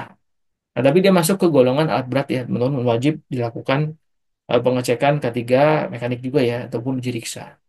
Ya meskipun dia aktual tidak melakukan apa-apa, tidak mengangkat apa-apa ya, hanya kemudian untuk melakukan kegiatan perataan ya teman-teman semua. Nah, tapi tetap harus dilihat juga apakah sesuai atau tidak ya teman-teman semua. Belum lagi sebenarnya kalau saya pernah lihat langsung ya untuk nama alatnya ini sebenarnya kompaktor, tapi bisa dibilang tadi saya sering sebut ya seperti setrika bumi, nama lainnya dan sebagainya. Nah kompaktor ini juga harus dilihat kadang-kala di sini kan nempel baut-baut ya. Nah, karena dia sedang bergetar, nah baut-bautnya ini kadang tiba-tiba pada lepas. Nah, ini juga harus hati-hati ya teman-teman semua. Jadi memang sampai hal-hal detail tersebut juga harus dilakukan pengecekan ketika periksa uji ya teman-teman semua. Kemudian berikutnya, nah ini ke kereta ya teman-teman semua. Nah, jadi sebenarnya harus dicek juga ya teman-teman semua. Nah, kadang waktu saya belajar papa juga kaget gitu ya. Jadi memang hal-hal seperti ini harus dilihat apakah safe atau tidak ya teman-teman. Jadi ya kadang-kadang setelah belajar justru saya mikir dua kali ya untuk ke pasar malam. Ini udah pada diperiksa uji belum ya? Kalau mikirnya ya teman-teman semua. Karena memang kalau tidak disertifikasi juga saat-saatnya kita nggak tahu ya. Apalagi kalau peralatan seadanya dan cenderung kadang asal gitu ya teman-teman. Kalau ini kan industri-industri hiburan ya teman-teman semua. Terus lihat lagi. Karena memang baik lagi ya. Namanya K3 kan tidak hanya di sektor formal saja, bahkan informal juga harus kemudian dirambah. Karena memang tentunya banyak juga yang terlibat situ ya teman-teman semua. Jadi tentunya alat hiburan ya seperti kereta gantung, komedi putar. Ini ada terus cek teman-teman semua. Ah, ya tentunya yang paling bagus kan kalau kita datang Ya bagusnya ketemu dulu ya, apakah ada riksa ujinya kah? Ya minimal kan ada stiker ya dari PJK 3 riksa uji bahwa itu dilakukan riksa uji dan sudah oke. Ya kalau belum kadang kala ya makin gemetar saja kan kita mau ikut roller coaster ataupun yang lain ya teman-teman semua. Kemudian juga berikutnya, nah kalau ini kalau di konstruksi biasa lah ya teman-teman. Ya untuk kegiatan-kegiatan tiba-tiba dia narik kabel di atas, benerin pipa, nambahin extension pipa dan sebagainya. Nah, tentunya dari mulai main lift, boom lift, scissor lift ya. Kemudian juga hidrolik statis maupun pelatihan yang sejenis. Nah, ini harus diperhatikan ya, SWL-nya berapa? Kalau SWL-nya kan rata-rata, taruhlah misalnya 150 kilo atau 200 lah ya teman-teman semua. Nah, itu kan sudah kegambar. Ya maksimal 2 orang, jangan tiba-tiba rame-rame 5 orang gitu. Wah, itu saya kalau jadi HSE-nya marah langsung saya. Nah, biasanya saya juga kalau kita lihat dulu ya, bebannya berapa, bisanya berapa, belum lagi kita harus perhatikan dari material yang diangkat. Kalau materialnya saya sudah besar, ditambah orangnya banyak kan, ya otomatis tentunya sangat berbahaya sekali ya teman-teman semua untuk man lift ini. Nah, tentunya oleh karena itu man lift sesuai judulnya ya, yang diangkut man, jangan yang diangkut tiba-tiba pipa 5 in 6 in gitu ya teman-teman semua. Nah, itu kan sangat berbahaya sekali ya teman-teman semua. Ya otomatis dia idealnya nambah lagi lah pesawat angkat ya, bukan lagi dari man liftnya. Nah, seperti itu ya teman-teman semua. Kemudian berikutnya, nah ini truk juga ya teman-teman semua, dari mulai traktor dan sebagainya ya teman-teman semua. Nah ini sebenarnya kalau ini apalagi ya, kalau yang seperti ini kan hidrolik dia teman-teman semua. Harus dicek nih, ya, terutama ya sering kali lah kejadian ya teman-teman. Kadang-kala dia jungkit, operatornya apa sopir driver di depan tidak menggunakan seat belt ya. Nah, tidak menggunakan seat belt, tiba-tiba kan keguling, wah langsung nih hantam ke atas kan. Ya sudahlah, namanya apa? Kepala itu kan vital ya teman-teman semua. Ketika ada benda yang keras atau tajam menghantam, nah, bisa-bisa tentunya sampai ke meninggal ya teman-teman semua fatal sekali. Nah ini tentunya harus dilihat juga ya teman-teman semua. Kemudian, nah ini robotik conveyor ya. Nah ini masuk juga conveyor ya pesawat angkut teman-teman semua. Jadi memang harus disertifikasi ya teman-teman semua. Tentunya kalau conveyor ngitungnya gimana Pak? Tergantung motornya di mana ya teman-teman semua. Motornya. Ya tentunya sedikit saja conveyor ya. Conveyor itu kan, nah ini satu rangkaian ya teman-teman semua. Nah satu rangkaian inilah yang dilakukan sertifikasi ya tergantung motornya di mana. Ya tentunya kan kalau ada penggerak sini ada motor ya teman-teman semua. Nah itu mekanik sekali lah. Nah itu harus dilakukan pengecekan per motor tersebut ya teman-teman semua. Jangan tiba-tiba 1 hektar jadi satu ya teman-teman semua motornya banyak jadi satu. Nah idealnya tidak ya, idealnya per motor tersebut lakukan pengecekan. Memang oke ataukah tidak ya teman-teman semua. Nah, karena ban berjalan ini atau pita transport gitu ya bahasanya. Nah ini teman-teman semua harus dilakukan kadang-kadang kita bingung berapa banyak gitu yang dicek. Nah, itu sesuai dengan motor yang ada ya, teman-teman semua. Nah, ini contoh-contohnya ya, kita transport, kemudian juga conveyor dan juga belt ya, teman-teman semua. Nah, kemudian berikutnya, selain dari tadi sebutkan ya pesawat angkat, pesawat angkut, jangan lupa dari ABA ya atau alat bantu angkat angkut ya, teman-teman. Nah, itu juga wajib dilakukan pengecekan ya, teman-teman semua dari ABA tersebut. Di mana kemudian dari ABA tersebut tentunya juga membantu kegiatan pesawat angkut tersebut ya, teman-teman semua. Contohnya apa? Nah, ini sering kita lihat lah ya, kalau di kegiatan pekerjaan hari-hari. Dari mulai sling, kemudian juga splitter bar, kemudian juga dari lifting beam, personal bucket, jaring, maupun dari kelengkapan ya, teman-teman semua. Nah, contohnya seperti ini ya, ada sling, wire rope ya, teman-teman semua. Kemudian juga berikutnya dari speeder bar. Nah, kalau dia pakai ini ya, teman-teman semua, speeder bar atau balok lah ya, bahasanya tuh. Kemudian berikutnya, nah ini seperti dari personal basket ya, teman-teman semua, untuk pengangkatan. Nah, ini jangan lupa ya, kalau seperti ini ya wajib periksa uji juga ya extensionnya apakah memadai atau tidak ya, teman-teman semua. Kemudian ya begitu juga, ini yang tadi saya bilang ya, sakel. Nah, sakel ini kan banyak syaratnya juga ya, teman-teman semua. Ada yang bentuknya seperti ini, ada juga bentuknya yang dilengkapi dengan kunci dan juga ulirnya ya, teman-teman semua. Kemudian juga berikutnya, nah kalau ini dari turnbuckle ya, teman-teman semua. Nah, ini juga harus kemudian dicek juga kesesuaiannya. Kemudian juga dari swivel. kemudian juga dari Einat ya teman-teman semua. Nah, tapi kalau dilihat ya ketika melakukan kegiatan pengerjaan apa namanya lifting lah ya, kalau ini kan namanya lifting, angkatan. Nah, tentunya teman-teman semua dari sudut-sudutnya pun harus kita perkirakan. Nah, ya seperti ini sudutnya berapa. Nah, sudut ini teman-teman semua akan tentunya membedakan juga dari beban angkatnya ya teman-teman semua. Nah, karena kalau kita lihat dari referensi ya teman-teman semua, nah itu akan tentunya koefisiennya masing-masing berbeda ya teman-teman. Mau ya, nama bukunya Rudenko ya kalau mau tahu. Itu kan dari Soviet, tuh. Tebal sekali itu. Kebetulan saya punya soft copy-nya ya, bagus juga itu. Untuk referensi ketiga mekanik ya, masih sangat relevan lah dengan keadaan hari-hari. Kemudian berikutnya, nah ini teman-teman saya bilang ya, dari mulai hook-nya ya teman-teman semua. Nah ini kita lihat apakah masih sesuai atau tidak. Ya terutama kalau terjadi penipisan sini ya, penipisan ataupun dimensinya di sini memanjang ya teman-teman. Atau curigai itu, maka dia sudah mau deform atau sudah mau ya deform itu kan berubah bentuk ya, atau sudah mau rusak gitu hancur. Karena kalau misalnya alat-alat bantu seperti ini ya teman-teman semua, ketika dia mengangkat di luar beban ya ataupun bisa dibilang kan mengalami stres ya teman-teman dari materialnya. Nah, titik-titik tumpunya ini akan mengalami ya apakah pelebaran atau kalau kalau titik yang di sini kan makin pipih ya. Tadinya seperti ini misalnya jadi makin pipih, makin tipis dia. Kemudian berikutnya kalau dari segi samping, titik tumpu samping ya teman-teman, nah dia akan memanjang. Nah jadi memang titik-titik tumpu itu harus dilihat ya teman-teman semua kesesuaiannya. Ya kalau seperti ini apalagi ya, ini juga dilihat nih titik tumpunya. Ya kelihatan lah kalau sudah berada dalam kondisi yang tidak baik ya teman-teman semua. Kemudian berikutnya, nah ini kalau dari rantai ya teman-teman semua mata rantai, eh, eh, ini kita lihat juga ya teman-teman semua dari diameter nih. Nah tadi saya bilang ya, kalau untuk kegiatan apa namanya, kalau untuk material itu ketika mengalami deform, dia akan memanjang dulu tuh, memanjang. Di mana kalau misalnya panjangnya tersebut lebih dari standar, ya sudah diganti saja.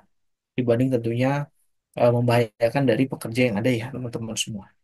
Nah itu juga harus dilihat dari kegiatan hari-hari, karena memang ya Riksa Uji aja kan setahun sekali ya teman-teman itu sangat jauh untuk ke tahun depan. Sementara kemudian tentunya dari pergerakan pekerjaan, apalagi contoh kayak konstruksi ya.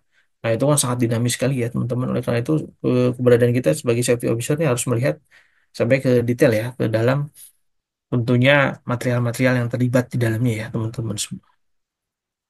Kemudian berikutnya, nah ini ya teman-teman semua extension yang lain seperti ada IT loader. Kemudian berikutnya, nah ini untuk pemakaian lain ya teman-teman semua. Kemudian berikutnya, nah selain dari saya sebutkan ya, apa namanya ketiga dari mulai pesawat angkat, pesawat angkut, alat bantu angkut, tentunya juga dari personel ya teman-teman semua. Nah personelnya ini wajib ada ya teman-teman. Dari mulai personelnya tersebut ya teman-teman semua, tentunya wajib ada, yaitu dari kompetensi dan kewenangan ya teman-teman semua. Nah, sehingga kompetensi dan kewenangan ini ya teman-teman semua diharapkan tentunya dari personel tersebut juga selain certified ya mereka melakukan apa yang sudah ditugaskan ya ketika mereka dilatih, dan juga tentunya ketika selesai pelatihan kalau operator ya kan dapat buku operator, nah itu jangan lupa dibaca kemudian diresapi. Nah kadang-kala udah dapat sertifikat lisensi operator ya kerjaan hari-hari masih sama aja kayak sebelum operator. Nah itu kan yang sangat berbahaya ya teman-teman. Dan harus kita ingat juga ya kalau untuk namanya lisensi, namanya kemudian SKP, itu kan melekat kewajiban dan larangan ya teman-teman semua. Sehingga kalau misalnya dari kewenangannya tidak dijalankan, kewajiban tidak dijalankan, bisa jadi tentunya akan dilakukan pencabutan dari lisensi tersebut ya teman-teman semua. Ya, apalagi kalau udah ada korban dan sebagainya, tentunya kan pasti akan ada pengusutan yang tuntas ya sampai ke situ ya. Nah, bisa-bisa dicabut lisensinya tentunya akan ya sangat berbahaya sekali ya bagi apa ya dibanding berbahaya bagi perusahaan dan juga bagi si tenaga kerja tersebut ya teman-teman semua. Kemudian juga selain dari teknisi, selain dari operator ya, ada juga teknisi dan ada juga, nah paling bagus juga ya teman-teman semua kalau ada kegiatan ya tapi sepaket lah ya kalau ada operator, apalagi kalau kegiatan konstruksi ya. Nah, pasti ada rigger lah. Nah, rigger juga harus ada ya, teman-teman semua. Dimana mereka tahu teknik-teknik pengikatan seperti apa, kemudian juga mereka tahu standar-standar dari alat bantu angkat ya.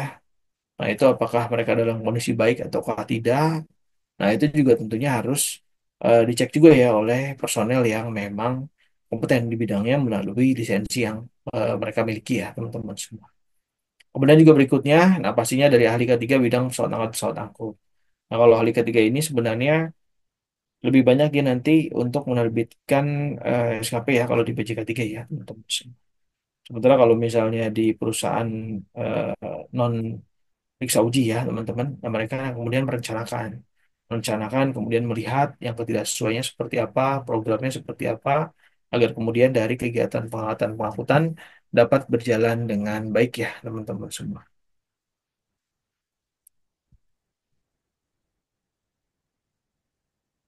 Kemudian, nah ini ya teman-teman baru saya bilang, larangan terhadap personil, di mana kemudian dari pengurus atau pengusaha dilarang untuk mempekerjakan. Nah, ini ya teman-teman jelas, sudah jelas.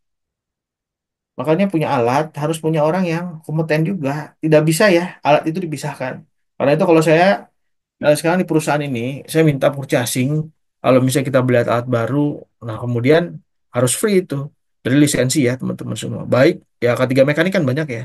Baik tentunya dari pesawat angkut kalau dibeli itu kan sudah pasti ya. Baik kemudian pesawat tenaga produksi, baik kemudian kalau misalnya ada PUBT ya pesawat tua bencana tekan. Ya tidak boleh ya, tidak ada orang yang kompeten di bidangnya. Ya apalagi kalau sudah SMK 3 kan malu juga kita nih. Nah tentunya itu juga wajib dilakukan ya teman-teman semua.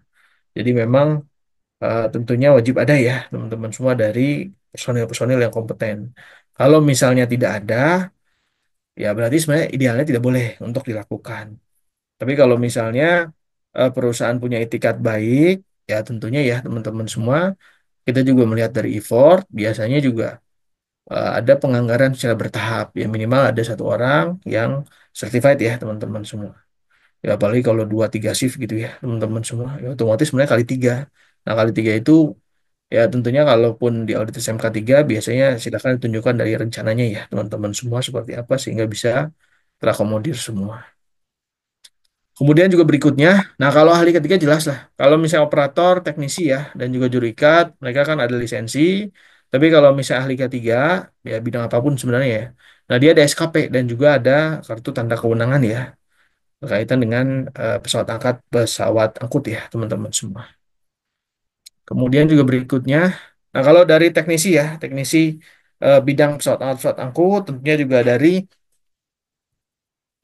pemasangan dan atau perakitan ya, kemudian juga dari pemeliharaan dan atau perawatan, perbaikan, perubahan dan juga modifikasi ya. Nah itu dari skop tugas dan kewenangannya ya dari teknisi bidang pesawat angkut ya teman-teman semua. Kemudian berikutnya, nah kalau dari operator ya teman-teman semua, nah operator tersebut, nah kalau operator khusus ya teman-teman. Operator ini dibagi menjadi beberapa kualifikasi, di mana kualifikasinya sesuai dengan kemudian beban yang diangkat ya teman-teman. Nah, nanti akan kita bahas ya setelah slide ini. Nah, kemudian juga tentunya selain itu eh, selain dari eh, kelasnya ya teman-teman semua, kemudian juga dari jenis alatnya. Nah, itu matriksnya juga panjang ya teman-teman semua, beda-beda. Jadi nggak bisa tiba-tiba, oh saya punya lisensi Pak, pesawat angkut semuanya jadi. Nah, itu nggak boleh ya teman-teman. Operator itu ya otomatis satu alat saja. Contoh kalau misalnya kalau di tempat saya ya ada scissor lifter, ada lift barang, ya masing-masing harus ada. Nggak boleh hanya satu saja. Tentunya juga secara prinsip, secara kemudian pengoperasian akan sangat berbeda ya teman-teman semua. Nah, kemudian berikutnya, nah contoh-contohnya ya teman-teman. Nah, tadi saya bilang untuk kelas-kelasnya ya teman-teman semua itu juga dibagi menjadi beberapa kelas. Jadi tidak bisa kemudian diakomodir satu lisensi untuk misalnya kelas dari kelas 1 kelas sampai kelas 3 ya teman-teman semua. Nah, kalau dari pesawat angkat ya teman-teman contohnya crane, overhead crane ya OHC lah. OHC ini teman-teman semua dibagi menjadi kelas, di 3 kelas ya, OHC sampai ke container crane ya teman-teman semua. Di mana dari 3 kelas tersebut teman-teman semua dibagi menjadi kelas 3. Nah ini sampai dengan 25 ton ya. Kemudian juga kelas 2 ini dari 25 sampai 100 ton. Kemudian juga kelas satu ini dia sampai lebih dari 100 ton ya, teman-teman dia bisa angkat. Nah, kalau misalnya kelas satu apakah bisa angkat kelas 3? Bisa. Tapi tidak berlaku sebaliknya ya, teman-teman. Karena masing-masing kelas ini pembinaannya akan semakin lama ya, teman-teman semua. Saya pernah ngajar kalau yang kelas 3 itu mudah saja kan, sedikit kecil ya, teman-teman semua. Nah, itu kita 3 hari selesai, 3 4 hari lah ya, teman-teman selesai. Tapi kalau kelas satu bisa sampai 7 hari ya. Nah, itu ya, teman-teman semua. Kecukupan materinya akan lebih kompleks ya, teman-teman semua. Oleh karena itu juga penting ya bagi kita untuk melihat juga. Nah, kalau kita sebagai ahli K3 itu wajib tahu tuh. Apalagi kalau kita ngerancang SMK 3 ya. Jangan sampai apa namanya di alat di perusahaan ini di atas 100 ton tapi diikutinya cuma kelas 3. Nggak bisa. Ya otomatis fail ya teman-teman semua dalam pemenuhan regulasi. Ya pesawat angkut ya teman-teman semua karena tidak sesuai. Karena makin besar makin apa kapasitas angkatnya tersebut makin tinggi, otomatis juga dari dari materi-materi pelatihan ya yang kritikal akan semakin banyak ya teman-teman semua. Kemudian juga berikutnya, nah ini portal crane, ship crane sampai ke pedestal crane ya. Nah ini hampir mirip ya dengan apa yang ada di overhead. Kemudian nah ini tower crane ya teman-teman semua. Nah kalau tower crane ini, nah ini yang kalau kita di Jabodetabek ya sering lihat di bangunan di apartemen-apartemen atau bangunan gedung-gedung yang baru dibangun lah. Nah, ini biasanya ada tower crane ya teman-teman. Motor keren ini dilihat dari tingginya ya teman-teman semua. Kadang-kala apa ya operatornya juga punya nyali yang tinggi lah kalau naik ke ke apa ke ketinggian tertentu tersebut ya teman-teman semua. Ya apalagi belum kalau hujan. Ya paling ngeri itu kan kalau hujan kalau ada petir ya teman-teman. Oleh karena itu kalau dari tower crane itu kan sampai harus ada ya kalau malam lampunya harus hidup ya. Lampunya harus hidup semua. Kemudian juga kalau apa namanya hujan harus ada penangkal petir juga mereka ya teman-teman semua tower crane itu ya mereka kan pastinya sangat tinggi ya, menjulang menonjol sekali lah jadi sasaran empuk ya kalau untuk apa namanya adanya lightning atau kilat ya teman-teman semua. Oleh karena itu wajib ada groundingnya juga ya teman-teman semua atau penangkal petir. Kemudian juga berikutnya nah ini ya layar dongkrak hidrolik ya dan sebagainya ya teman-teman semua itu tentunya juga kalau itu non kelas ya dia bisa kemudian diakomodir semua jenis dongkrak tersebut ya teman-teman semua. Dan berikutnya, nah kalau dari pesawat angkat ya teman-teman, pesawat angkut. Nah pesawat angkut ini kita lihat ya teman-teman semua contoh-contohnya sebagai berikut. Dari mulai adanya eksavator, kemudian juga beko sampai ke rantai berjalan ya teman-teman semua. Dimana kemudian kalau seperti itu ya berarti non kelas bisa diakomodir ya untuk semua jenis kapasitas. Dimana kemudian kalau dari jenis forklift, kemudian juga nah, reach stacker ya. Reach stacker ini seperti ini ya, teman-teman. Pengangkat kontainer tadi ya, pengangkat kontainer. Baik yang 20 feet, baik yang 40 feet ya. Nah, dia bisa angkat langsung.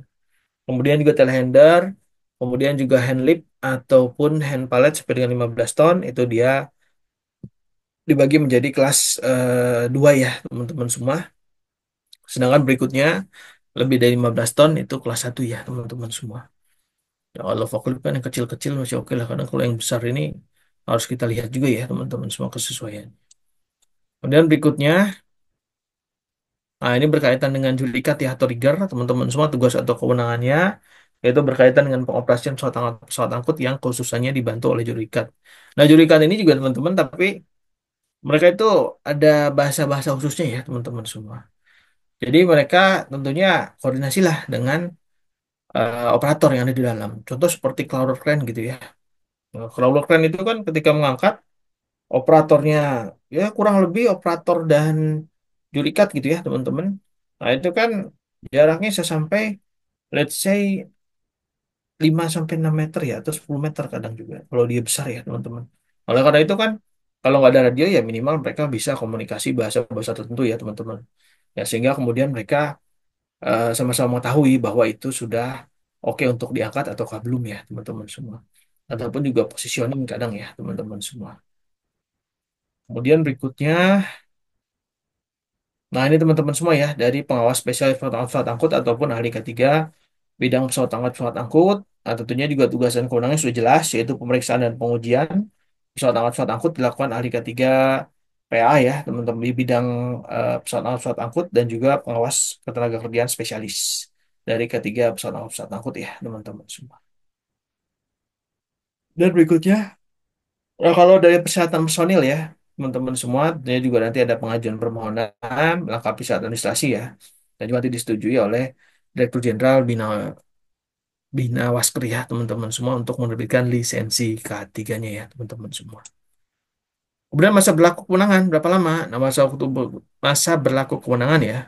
Nah, sebenarnya ini general ya, teman-teman semua, untuk semua ahli K3, lebih ahli K3 spesialis ya, maupun dari ahli K3 umum lah. Nah, ini kan tentunya SKP-nya berlaku selama 3 tahun ya, teman-teman semua. SKP dan kartu kewenangan. Sementara kalau misalnya dari teknisi, operator, dan rigger, ini mereka masa berlaku lisensi K3-nya 5 tahun ya, teman-teman semua. Nah, tapi hati-hati nih, SKP sama lisensi, mau perpanjang, ya silakan lampirkan juga apa yang sudah dikerjakan. Jangan sampai freeze gitu ya. Ya aneh juga kan, udah tunjuk 5 tahun, mereka nggak ngapa-ngapain, ya otomatis nanti akan dipertimbangkan lagi oleh Kemenaker. Bisa atau tidak ya teman-teman semua, ataukah harus ikut pembinaan lagi berkaitan dengan hal tersebut. Kemudian juga berwenang pada perusahaan yang tertera ya teman-teman semua, dan juga bila pindah perusahaan, nah, ajukan perubahan kewenangan ya teman-teman semua. Kemudian, nah ini pencabutan kewenangan ya teman-teman semua.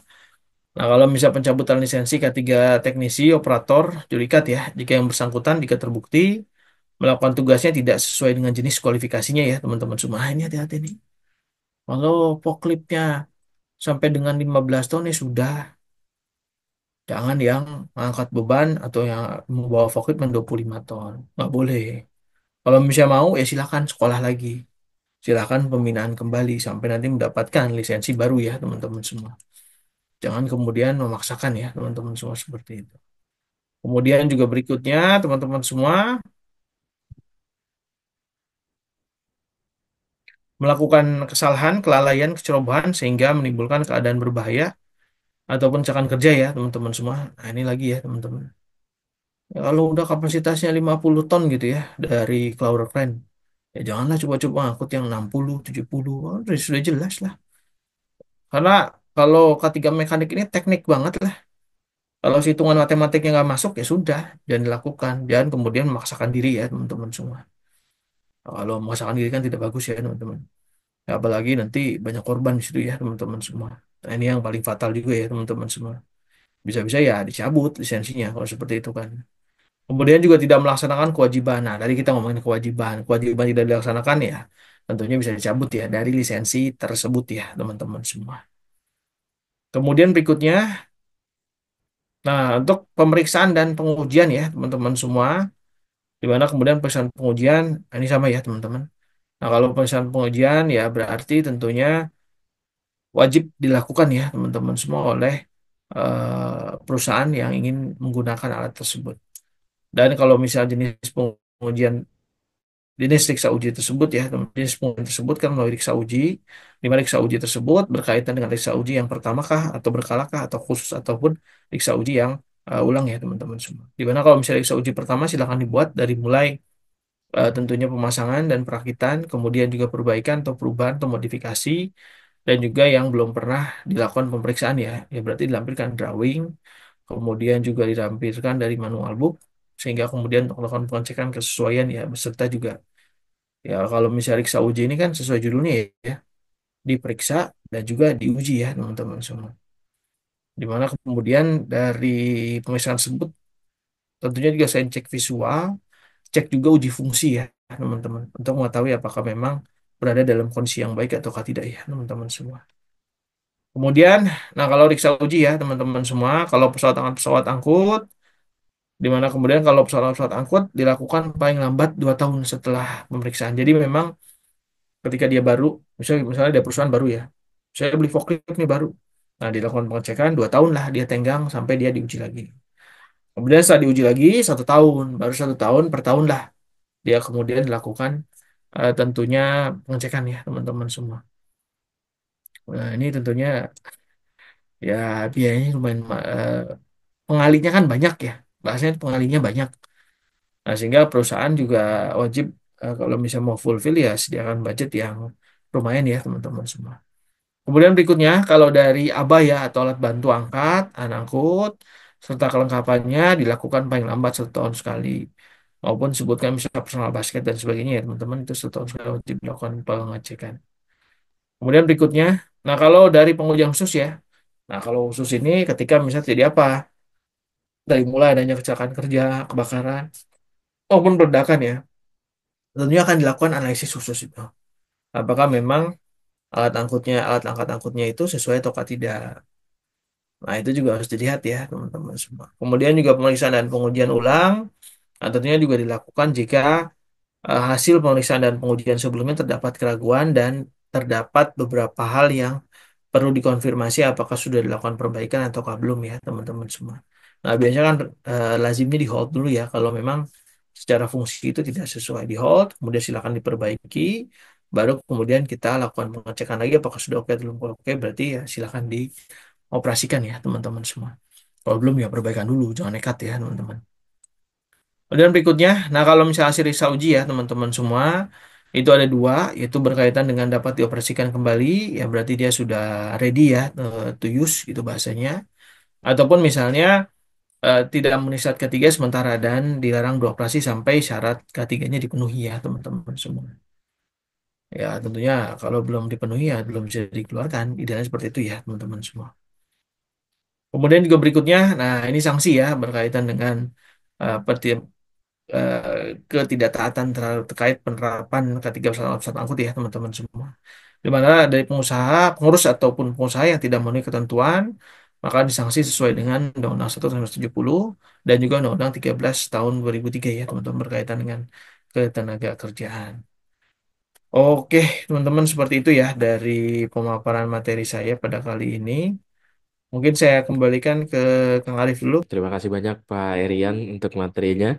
Dan ini sudah banyak sekali yang mau berdiskusi ya, bertanya dan berdiskusi. Tapi sebelum kita lanjut ke sesi diskusi, buat Bapak Ibu yang ingin bertanya, silahkan bisa tuliskan pertanyaannya di kolom Q&A. Kalau sekiranya panjang, nanti mau diskusi langsung, bisa klik raise hand. Nanti kita akan berikan kesempatan untuk berbicara langsung.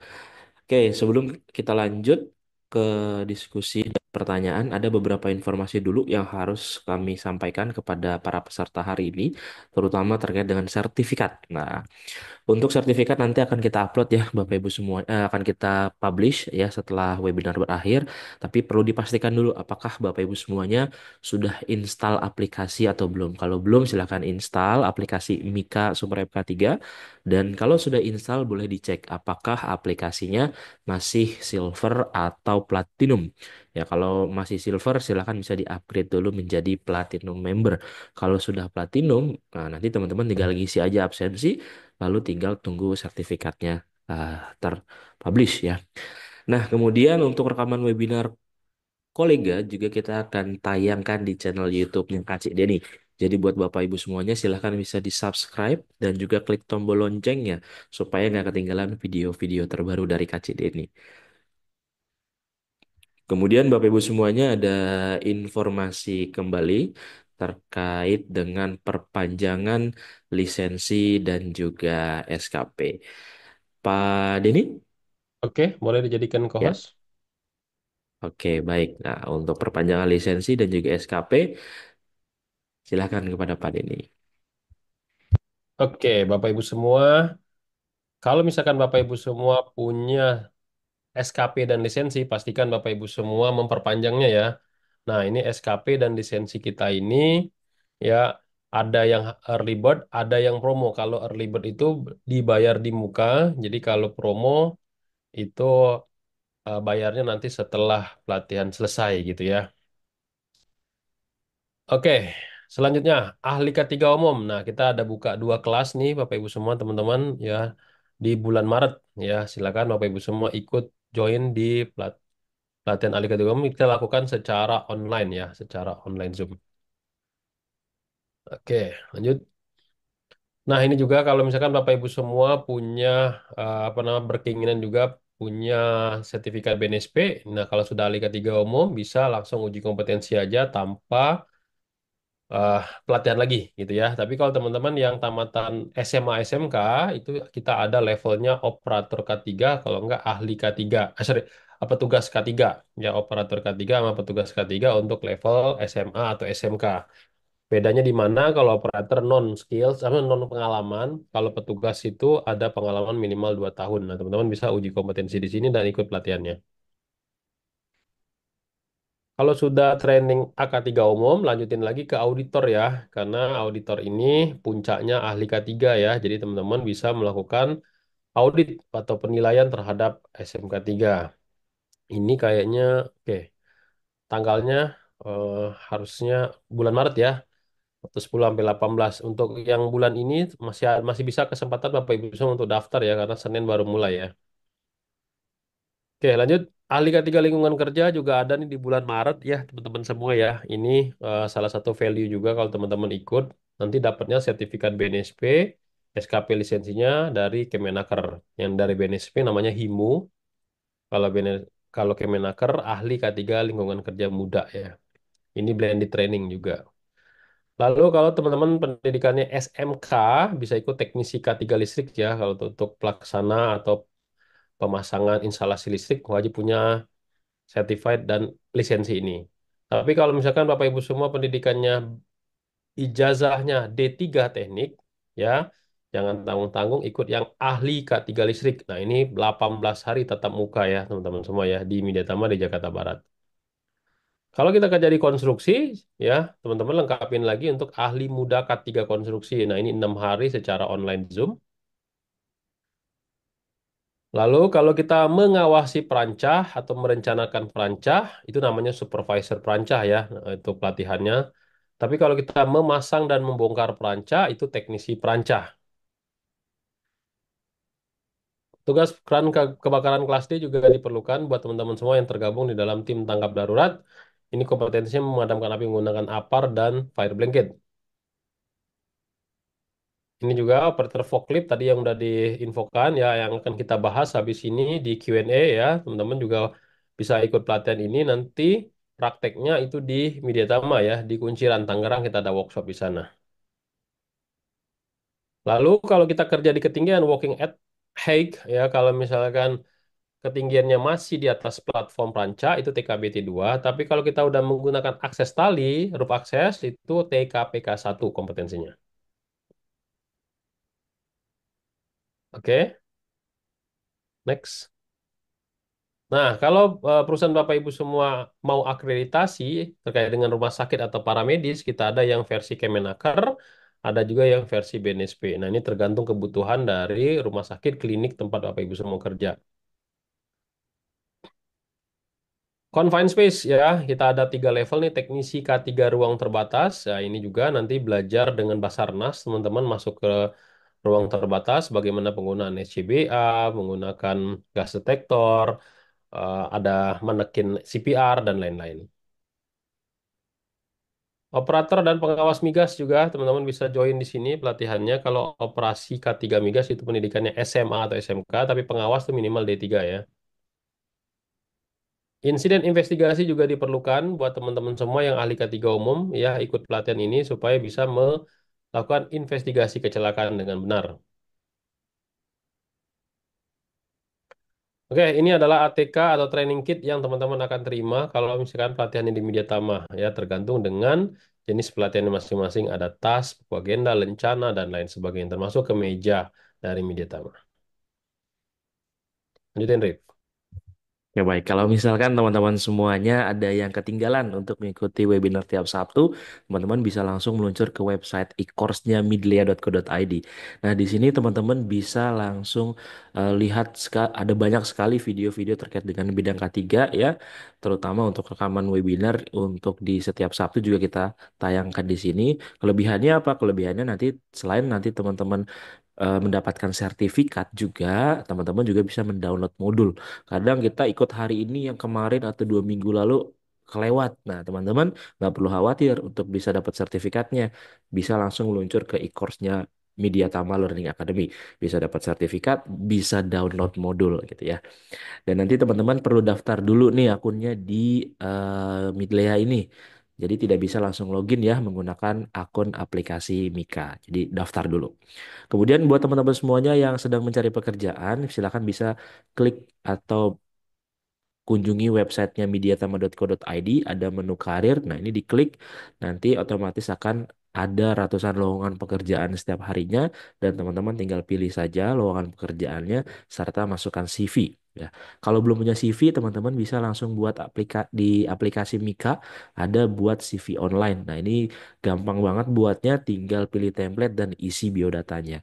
Nanti teman-teman bisa langsung lanjut untuk download ya. Nah, kemudian juga teman-teman untuk informasi lebih lanjut, kalau misalkan ada yang ingin bertanya terkait dengan pelatihan Kemnaker, BNSP, ataupun in-house training, silakan teman-teman hubungi nomor yang tertera di depan layar dan juga bisa WhatsApp tim sales kami ada Beni, Risma, Soka, dan juga Amanda. Pastikan teman-teman sudah memfollow akun sosial media kami di Instagram @mediatama, Facebook Tama Media Tama Sertifikasi, follow akun TikToknya Kak Cideni, dan subscribe channel YouTube-nya Kak Cideni. Lalu buat yang ingin kerjasama sebagai sponsor, silakan bisa hubungi nomor yang tertera di depan layar, atau bahkan buat teman-teman semuanya, rekan-rekan yang ingin sharing ilmu ya seperti Pak Erian hari ini, silahkan bisa hubungi nomor saya, nanti bisa melakukan pengajuan untuk menjadi pembicara di webinar tiap hari Sabtu. Oke, itu saja Bapak Ibu semuanya. Untuk absensi akan kita berikan di kolom chat. Dan pertanyaan sudah makin banyak, silakan Pak Dini dan Pak Erian. Oke, kita akan mulai dari pertanyaan dari Husni Mubarak. Nah, ini terkait dengan risk assessment katanya. Bagaimana cara melakukan atau menentukan risk assessment terhadap lifting yang benar itu seperti apa, Pak? Tahapannya. Silakan, Pak. Oke, baik.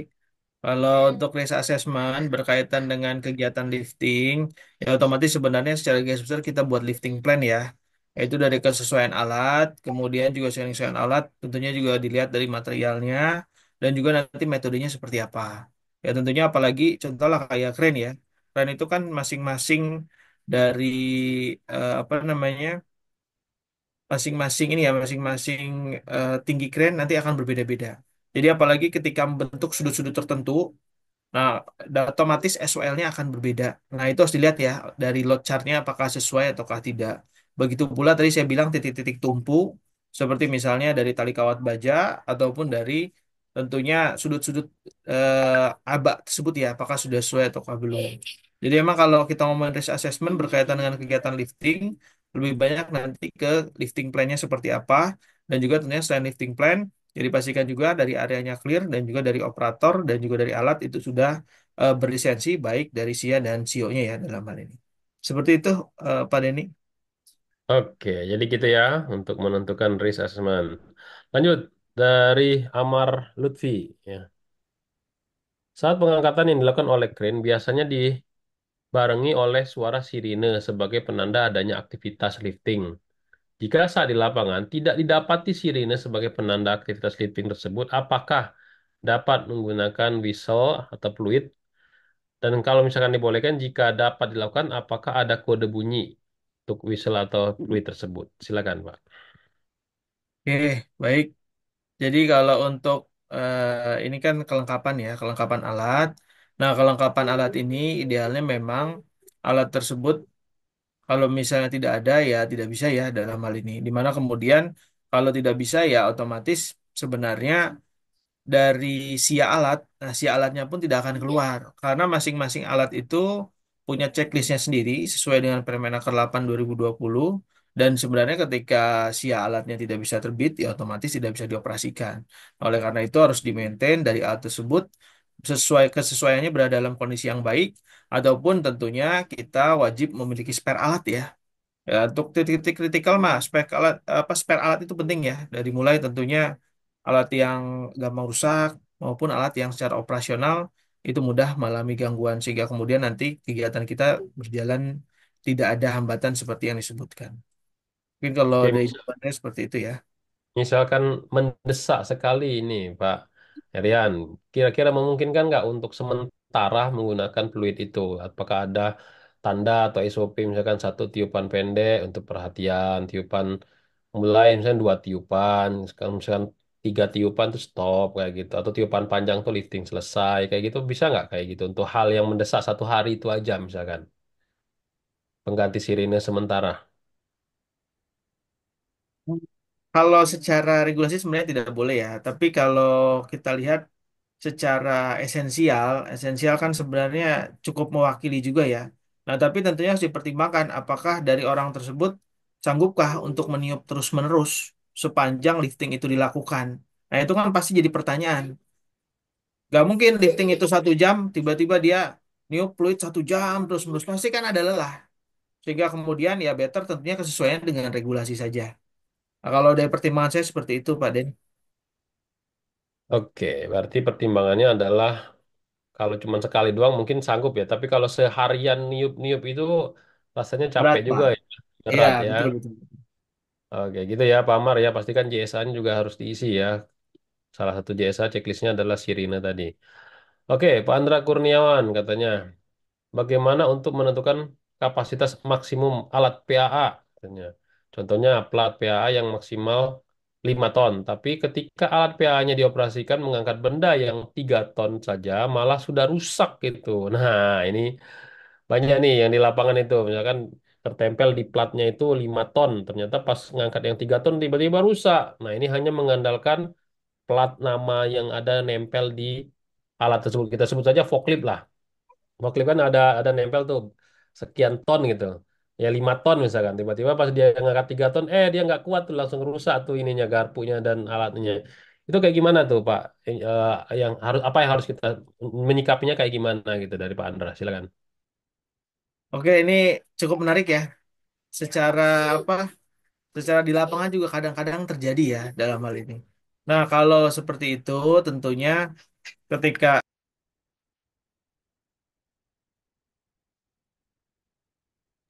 sehingga kalau seperti itu ya otomatis dari alat tersebut ya kalau sudah terjadi tidak bisa kita gunakan kembali. Sedangkan kalau misalnya belum terjadi, idealnya pada saat uji riksa, nah itu dia dicek semuanya ya, dicek. Sehingga kemudian ketika dicek, nah itu ketahuan. Tadi saya bilang ya, dimensinya apakah sesuai ataukah tidak. Ya kadang-kala tadi saya bilang ya, platnya ngomong berapa, ditimpalah sama kontraktor tersebut supaya lebih besar. Nah itu kan seringkali terjadi.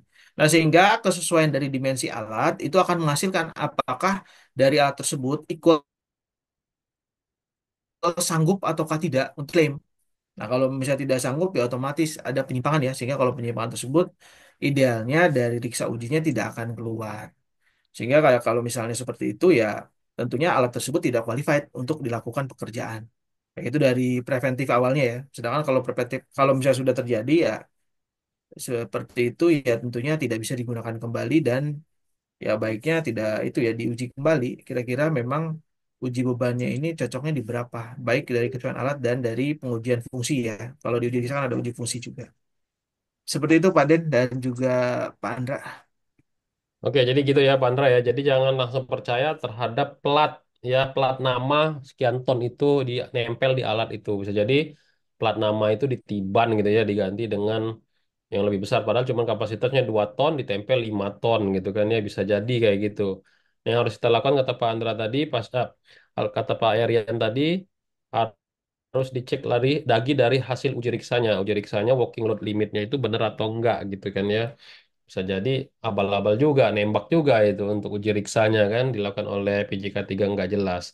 Kalau emang sudah ada hasil pengujiannya, dicek tuh hasil pengujiannya bener nggak dengan kapasitas 85 ton. Jangan-jangan udah 2 ton. Kalau misalkan dari sisi usia ini Pak Erian ya, itu memungkinkan nggak misalkan usianya udah 20 tahun. Ternyata memang benar awalnya 5 ton.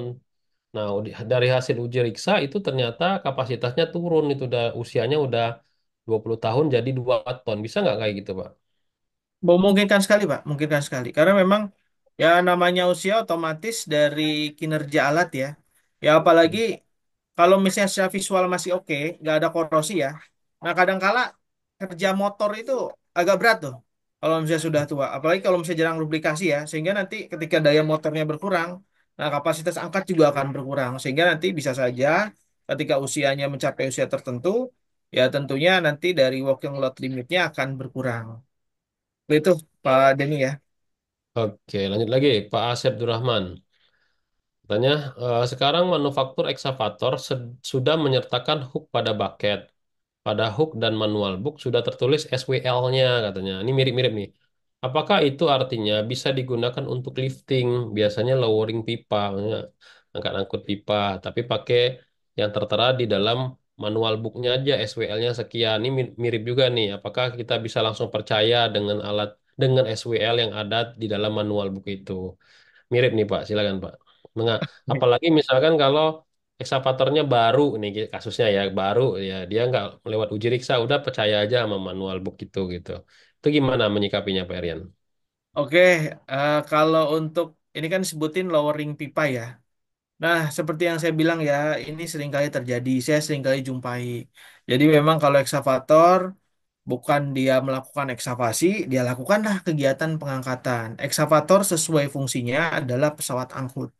Jadi kegunaannya adalah mengangkut material bahan galian, bukan untuk mengangkat. Nah, ini saya bilang ya. Oleh karena itu, sesuai fungsinya silahkan kalau mau mengangkat ya menggunakan pesawat angkat, jangan pesawat angkut. Ya otomatis kalau pesawat angkat titiknya akan beda lagi. Titik tumpu dan juga dari secara konstruksi apa namanya material equipment tersebut ya.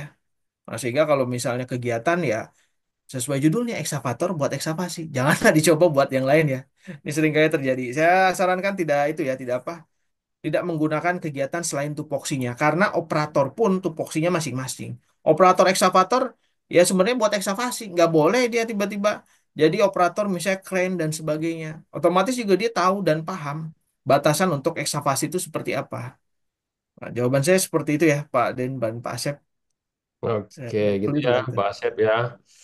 Tidak boleh menggunakan alat yang tidak sesuai dengan fungsinya ya. Oke, Agus Yulianto, ini pertanyaan agak umum ya, tapi ini juga ya. Mungkin bisa terjadi gini. Apa bedanya kira-kira uji riksa forklift di indoor dengan forklift di outdoor? Mungkin betternya yang mana itu Pak? Ya, silakan Pak. Oke, baik. Jadi kalau indoor dan outdoor ini sebenarnya tidak berbeda ya, tapi kalau yang saya jumpai kadangkala perbedaan itu ada di ban. Nah, kadangkala bannya kalau di dalam karena takut kotor gitu ya, nah dihabisin sama dia plastik. Nah, sementara kalau dari uji fungsi, uji kemudian pemeriksaan yang lain itu sama saja. Cek sheet-nya kan kesesuaiannya berada di Permenaker 8 2020 ya. Nah, sehingga tidak berbeda jauh tentunya. Selain tadi saya bilang ya, kalau di dalam takutnya kotor ya dia dia plastikin lah. Itu sebenarnya nggak masalah. Yang penting tentunya ya diharap tetap bisa menggenggam dari lantai lah ya. Kalau misalnya pun dilapisin apa plastik terlalu ketat gitu, takut-takut kan nggak bisa mencengkram, malah remnya blong ya. Seperti itu Pak Agus ya. Oke, jadi uji riksa di outdoor itu mungkin lebih terkait dengan bannya ya, kondisi bannya itu ya Pak ya, untuk ngecek keausan, retak dan lain sebagainya ya terhadap lantai kerjanya ya, apa lantainya ya. Mungkin seperti Betul Pak itu Den. lebih indoor dan outdoor ya. Oke, lanjut. Fajar Winarko ya. Berapa standar kecepatan forklift di area indoor? Nah, ini juga nih ya. Pertanyaan umum tapi banyak juga yang nanya nih. Apakah diperkenankan untuk menambah sepatu garpu agar lebih panjang serta cakupannya panjang? Nah, ini juga jadi garpu dipasangin lagi gitu jadi dipanjang nih ya.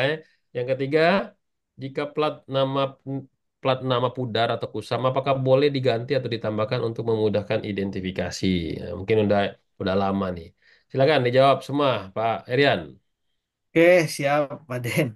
Oke, yang pertama untuk standar kecepatan. Nah, kecepatan ini kita ngacu ke Permen Hub ya. Sebenarnya kalau untuk di dalam ini di dalam tuh maksudnya indoor outdoor gitu ya. Kalau di dalam area publik tapi outdoor itu 20 kilometer per jam sebenarnya itu sudah ada di Permen Hub. Tapi kalau di peraturan Permenaker sebenarnya tidak ada spesifik ya. Dan saya pun ketika merancang di perusahaan ini kita based on benchmarking saja ke sesuaian dengan pengalaman-pengalaman kita sebelumnya ya. Sehingga kalau di indoor itu memang kita terapkan 20 sesuai tadi Permen Hub. Kemudian kalau di indoor itu kalau saya sih 5 kilometer meskipun memang secara referensi tidak ada referensi baku ya, tapi kemudian itu based on benchmarking dengan perusahaan lain. Yaitu 5 kilometer per jam ya kalau saya di indoor seperti itu. Ada juga tapi yang menerapkan 8. Tapi better sih semakin rendah semakin bagus ya. Meskipun kadangkala kalau Sabtu Minggu ya seperti itulah terjadinya ya. Kadang nggak ada orang. Kemudian berikutnya yang kedua, nah ini sudah jelas ya. Tadi saya bilang kalau untuk sepatu garpu atau extension garpu itu tidak diperkenankan sesuai dengan Permenaker 8 2020 sudah di statement di pasal. Saya agak lupa pasalnya berapa ya. Nah itu jelas bahwa di section forklift tidak boleh ada extension garpu. Nah karena kalau extension garpu, kalau kita lihat ya, itu kan dalamnya kopong nggak ada apa-apa materialnya. Sehingga kemudian dia itu tidak akan sanggup untuk menerima beban. Dan juga tadi saya bilang ya, kalau kita ngomongin pesawat angkat, pesawat angkut, kita tuh ngomongin titik beratnya di mana. Kalau misalnya sampai ada extension, titik berat itu akan bergeser. Sehingga kalau misalnya seperti pesawat sederhana jungkat-jungkit, yang akan terjadi itu jungkit. Salah satu terlalu berat, sehingga kemudian operatornya bisa-bisa loncat dari tentunya forklift tersebut ya, sehingga tidak diperbolehkan. Nah itu ya nomor dua itu sudah clear lah. Karena kalau saya ngisi papa ini seringkali ditanyakan pasti nomor dua itu. Kemudian berikutnya kalau plat namanya silahkan kalau diganti tapi ingat diganti ya sama saja samakan dengan plat nama yang sebelumnya. Kalau misalnya ditambah apalagi ditambah-tambah ya, nah itu tidak boleh kalau ditambah-tambah ya. Nah seperti itu ya jawaban saya Pak Fajar dan Pak Den. Oke, jadi teman-teman kalau yang indoor tadi 5 sampai 8, kalau yang outdoor 10 sampai 20 tergantung dengan benchmarking ataupun kesesuaian pabriknya atau lokasi kerjanya masing-masing gitu ya. Oke, pertanyaan kedua itu tidak diperbolehkan dan pertanyaan ketiga itu diperbolehkan untuk mengganti. Cuman yang nomor tiga ini boleh nggak misalkan Pak? Dia tadinya 5 ton. Ternyata uji riksa karena dia udah tua tadi jadi 2 ton. Jadi platnya tadi kita ganti jadi 2 ton aja gitu. Jadi 5 ton yang kita buang jadi 2 ton. Jadi benar-benar real hasil uji riksa. Boleh nggak kayak gitu Pak Herian? Oh boleh Pak, kalau turun boleh. Yang naik itu nggak boleh. Yang nggak boleh yang nggak boleh itu naik ya. Kalau turun ya boleh. Berarti kan memang menjaga keselamatan si operator tersebut. Oke, good. Saya boleh saran juga teman-teman hasil uji riksa itu ya masukin ke Google Drive. Lalu ambil linknya. Linknya jadikan QR code. Nah QR code-nya ditempel ke alat tersebut. Jadi ketika ada yang datang operator atau siapapun yang lagi audit, scan QR code itu langsung muncul tuh kapasitas maksimum untuk si forklift itu berapa. Misalkan untuk forklift ya. Ataupun alat-alat yang lain. Karena kadang hasil uji riksa itu kan banyak tuh tebel. Nggak mungkin kita tempel semua atau kita copy, kita taruh-taruh di alat-alat itu kan jadi repot. Apalagi kalau udah kena hujan kan gitu kan ya, rusak dia. Nah ini beberapa kali saya audit tuh kayak gitu. Jadi idenya bagus tuh sekarang kita banyak untuk paperless kayak gitu ya buat teman-teman semua ya. Oke, pertanyaan berikutnya dari Ahmad Baihaki. Di crane itu kan ada LMI yang membantu mengetahui semua elemen safety device dan juga ada actual load. Yang ditanyakan terdapat pesawat angkat yang tidak dilengkapi LMI untuk keran angkat seperti cargo truck crane katanya. Atau yang kapasitasnya kecil tidak memiliki LMI. Mohon info berapa kapasitas ton keran angkat yang wajib menggunakan LMI dan referensi standar yang digunakan. Dikarenakan Permenaker 8 2020 tidak menyebutkan hal tersebut. Silakan Pak. Baik Pak. Itu berat juga nih pertanyaannya. Oke, kalau apa kita lihat seperti yang saya bilang ya, di Permenaker 8 2020 disebutkan bahwa kalau pesawat angkat ada ataupun pesawat angkut ya, itu tidak ada referensi di Permenaker tersebut, silakan mengacu ke standar yang ada. Standar yang ada yang dimaksud, tadi saya bilang bahwa ada standar nasional maupun standar internasional. Nah, kalau standar internasional memang yang paling populer adalah salah satunya ASME. ASME itu kan banyak ya. Indonesia udah apa, udah berseri-seri lah dia itu lahir. Sehingga kemudian dari ASME tersebut bisa kita adopt. Karena tadi saya bilang ya, pesawat angkut ini dinamis. Karena memang kebutuhan di lapangan pun sangat beragam ya. Material tuh makin lama dimensi makin besar. Dimensi makin ya kadang aneh-aneh ya. Bentuk-bentuknya makin unik lah mengikuti apa zamannya.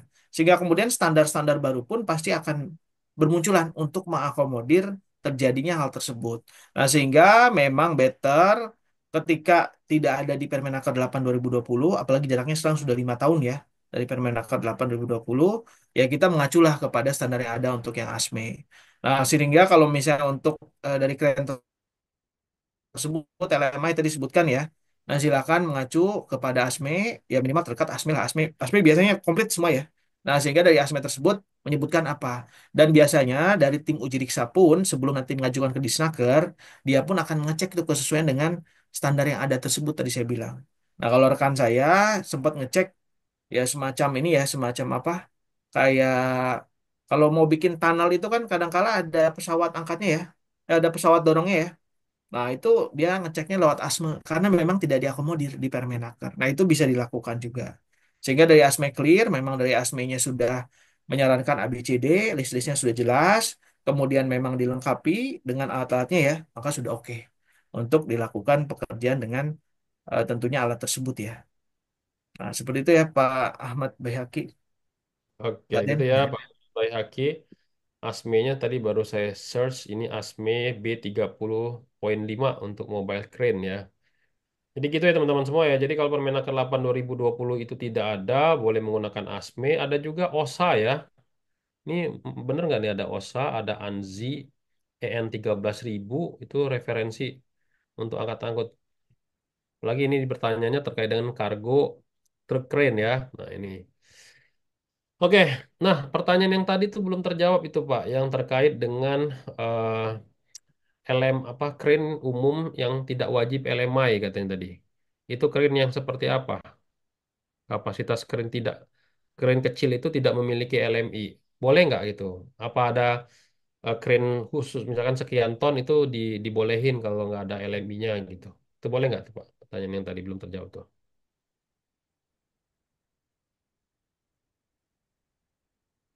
Kalau untuk LMI ya, kalau untuk Iya. LMI memang tentunya wajib ya untuk dimiliki. Nah, kalau misalnya tidak ada, ya berarti tentunya wajib untuk ya dilakukan ini ya. Ya harusnya ada lah kalau standar ya, kalau standar. Karena ada dan memang itu sudah bagian dari pabrikan ya. Biasanya seperti itu ya, bagian dari pabrikan. Karena kalau kita beli contoh lah ya, dari pabrikan-pabrikan yang sudah besar seperti dari apakah misalnya Caterpillar ya, atau misalnya yang paling umum untuk industri-industri oil and gas seperti Mamut gitu ya. Nah, itu biasanya sudah terinstall semua sih, Pak. Sehingga itu kan untuk melihat ya kesesuaian dengan safety device yang ada. Begitu, Pak Oke, Den. oke. Wah, ini pertanyaan berat sekali ya tadi ya. Silakan teman-teman dicari referensinya ya, yang lain ya. Oke, yang agak lebih ringan lagi nih, Pak Fajar Winarko. Nah, ini agak ringan pertanyaannya. Untuk mengoperasional chain hose manual kapasitas 250 kilogram sampai dengan 500, katanya lisensinya apa? Dan hand lift manual, apakah juga butuh lisensi? Nah, ini beberapa kali banyak yang nanya ini. Silakan, Pak Fajar Winarko. Oke, kalau berikutnya ya untuk apa? Untuk chain host. Nah, kalau untuk chain host sebenarnya sama hampir mirip ya dengan apa? Hoist crane bahwa kemudian ya tentunya nanti di kesesuaiannya dari kelas-kelas yang tadi saya sebutkan ya. Nah, kalau seperti itu kan lisensinya cukup sebenarnya kelas 3 saja sudah mengakomodir karena kan ini di bawah dari 15 ton ya. Kemudian berikutnya kalau nah ini hand lift ya, ngomongin hand lift sebenarnya lucu juga sih hand lift ini. Ya tapi kalau kita kan ketiga baca letter lock ya dengan regulasi yang ada, mau nggak mau sebenarnya hand lift pun harus ada. Hand lift terus dongkrak ya kalau kita mau baca letter lock ya, meskipun memang semua orang pun bisa untuk mengoperasikan ya tanpa ada lisensi ya tentunya dalam hal ini. Tapi kalau saya sebagai seorang K3 tentunya menyarankan bahwa kemudian hand lift ya idealnya ada ya minimal satu orang lah. Sehingga kemudian ketika ada sesuatu hal ya berarti orang tersebut yang bertanggung jawab untuk melakukan kegiatan pengangkatan dengan hand lift. Pak Den seperti Oke. itu Pak Den, Pak Fajar. Oke, jadi gitu ya teman-teman. Kalau untuk operator chain host silakan dibuka Permenaker 8 2020 ya terkait dengan lisensi yang dibutuhkan itu kelas berapa. Terkait dengan manual hand lift manual kalau saya pribadi juga prioritaskan yang ada jelas dulu baru nanti yang apa namanya yang non alusistanya itu yang keduanya program selanjutnya. Jadi jangan kebalik ya teman-teman semua ya. Ini kadang ngambil yang gampangnya dulu baru yang beratnya. Beratnya dulu baru yang gampangnya gitu. Maksudnya gampang itu dalam artian yang kecilnya gitu, alat yang kecilnya. Oke, pertanyaan dari Frankie Sialagan. Sialagan ya. Apakah bisa forklift keluar jalan raya tanpa harus pengawalan dengan mobil? Apakah ada sanksi buat perusahaan yang ketika forklift keluar jalan raya? Nah, ini banyak banget di apa di Kalideres tuh, jalan Kalideres tuh. Kadang forklift, wah lewat jalan raya kayak gitu. Sebenarnya boleh atau enggak itu, Pak? Silakan, Perin. Ini kan kita bahas Permenaker ya. Nah, kalau secara jujur saya nggak tahu nih, untuk Permenhub ini boleh ataukah tidak ya. Dan juga ya sebenarnya idealnya itu kan forklift ketika dipesan gitu ke suatu tempat lah. Nah, forklift itu kan diangkat dengan apa namanya, ya kayak truk gitu ya, kayak truk sehingga kemudian lebih safe. Nah, kalau misalnya apa, ya saya juga bingung ya kalau ditilang pun ya CEO-nya kan CEO Kemnaker gitu ya, bukan dari SIM dari Polri nih. Sehingga ya ketika dijerat pun ya tentunya baik baik lagi ya ke Permenhub ya. Saya kebetulan belum tahu nih kalau untuk Permenhub apakah diperbolehkan forklift atau tidak. Ya tapi seperti itu ya, better idealnya silakan menggunakan truk saja sehingga memang tidak mengganggu perjalanan ya. Ya apalagi tadi sebutkan sangat mengganggu perjalanan ya. Belum lagi forklift itu kan jalannya makin besar dia makin lelet ya. Ini juga sering saya jumpai di Cikarang kadang. Kadang ada yang nyewa rental di Kalimalang itu kan sering banyak lewat. Sangat mengganggu sekali perjalanan. Better sih sebenarnya menggunakan alat bantu transport lain ya kalau untuk kegiatan di luar di jalan raya lah istilahnya ya. Oke. Seperti itu Pak Den. Ini saya coba search ada undang-undang atau regulasi LLAJ ya, lalu lintas angkutan jalan ya. Itu kalau forklift itu harus dikawal ya. Jadi kalau nggak dikawal itu ada sanksinya, teman-teman semua ya. Sanksinya mulai dari start 500.000 sampai dengan kurungan penjara 2 bulan gitu ya. Itu sanksinya ya. Jadi forklift itu nggak boleh jalan sendiri. Jadi harus dikawal dan memiliki izin. Jadi harus ada izinnya dulu ke Dinas Perhubungan dan Kepolisian katanya bilangnya gitu. Ya. Nah, kalau kalau better sebenarnya diangkut. Nah, itu nggak perlu ada yang kayak tadi izin-izin tadi. Tapi kalau dibawa langsung ke jalan raya, nah itu harus ada izinnya. Kalau nggak kita ada denda administrasi dan tilang. Nama pasalnya lah pasal 288 Undang-Undang Nomor 22 2009. Itu ya Pak Franky ya. Lanjut pertanyaan berikutnya. Oke, kita buka sesi yang ketiga kali ya. Untuk tanya jawab langsung. Silakan, masih ada waktu sebentar. Eka Putra Listianto, silakan. Dari mana, Pak Eka?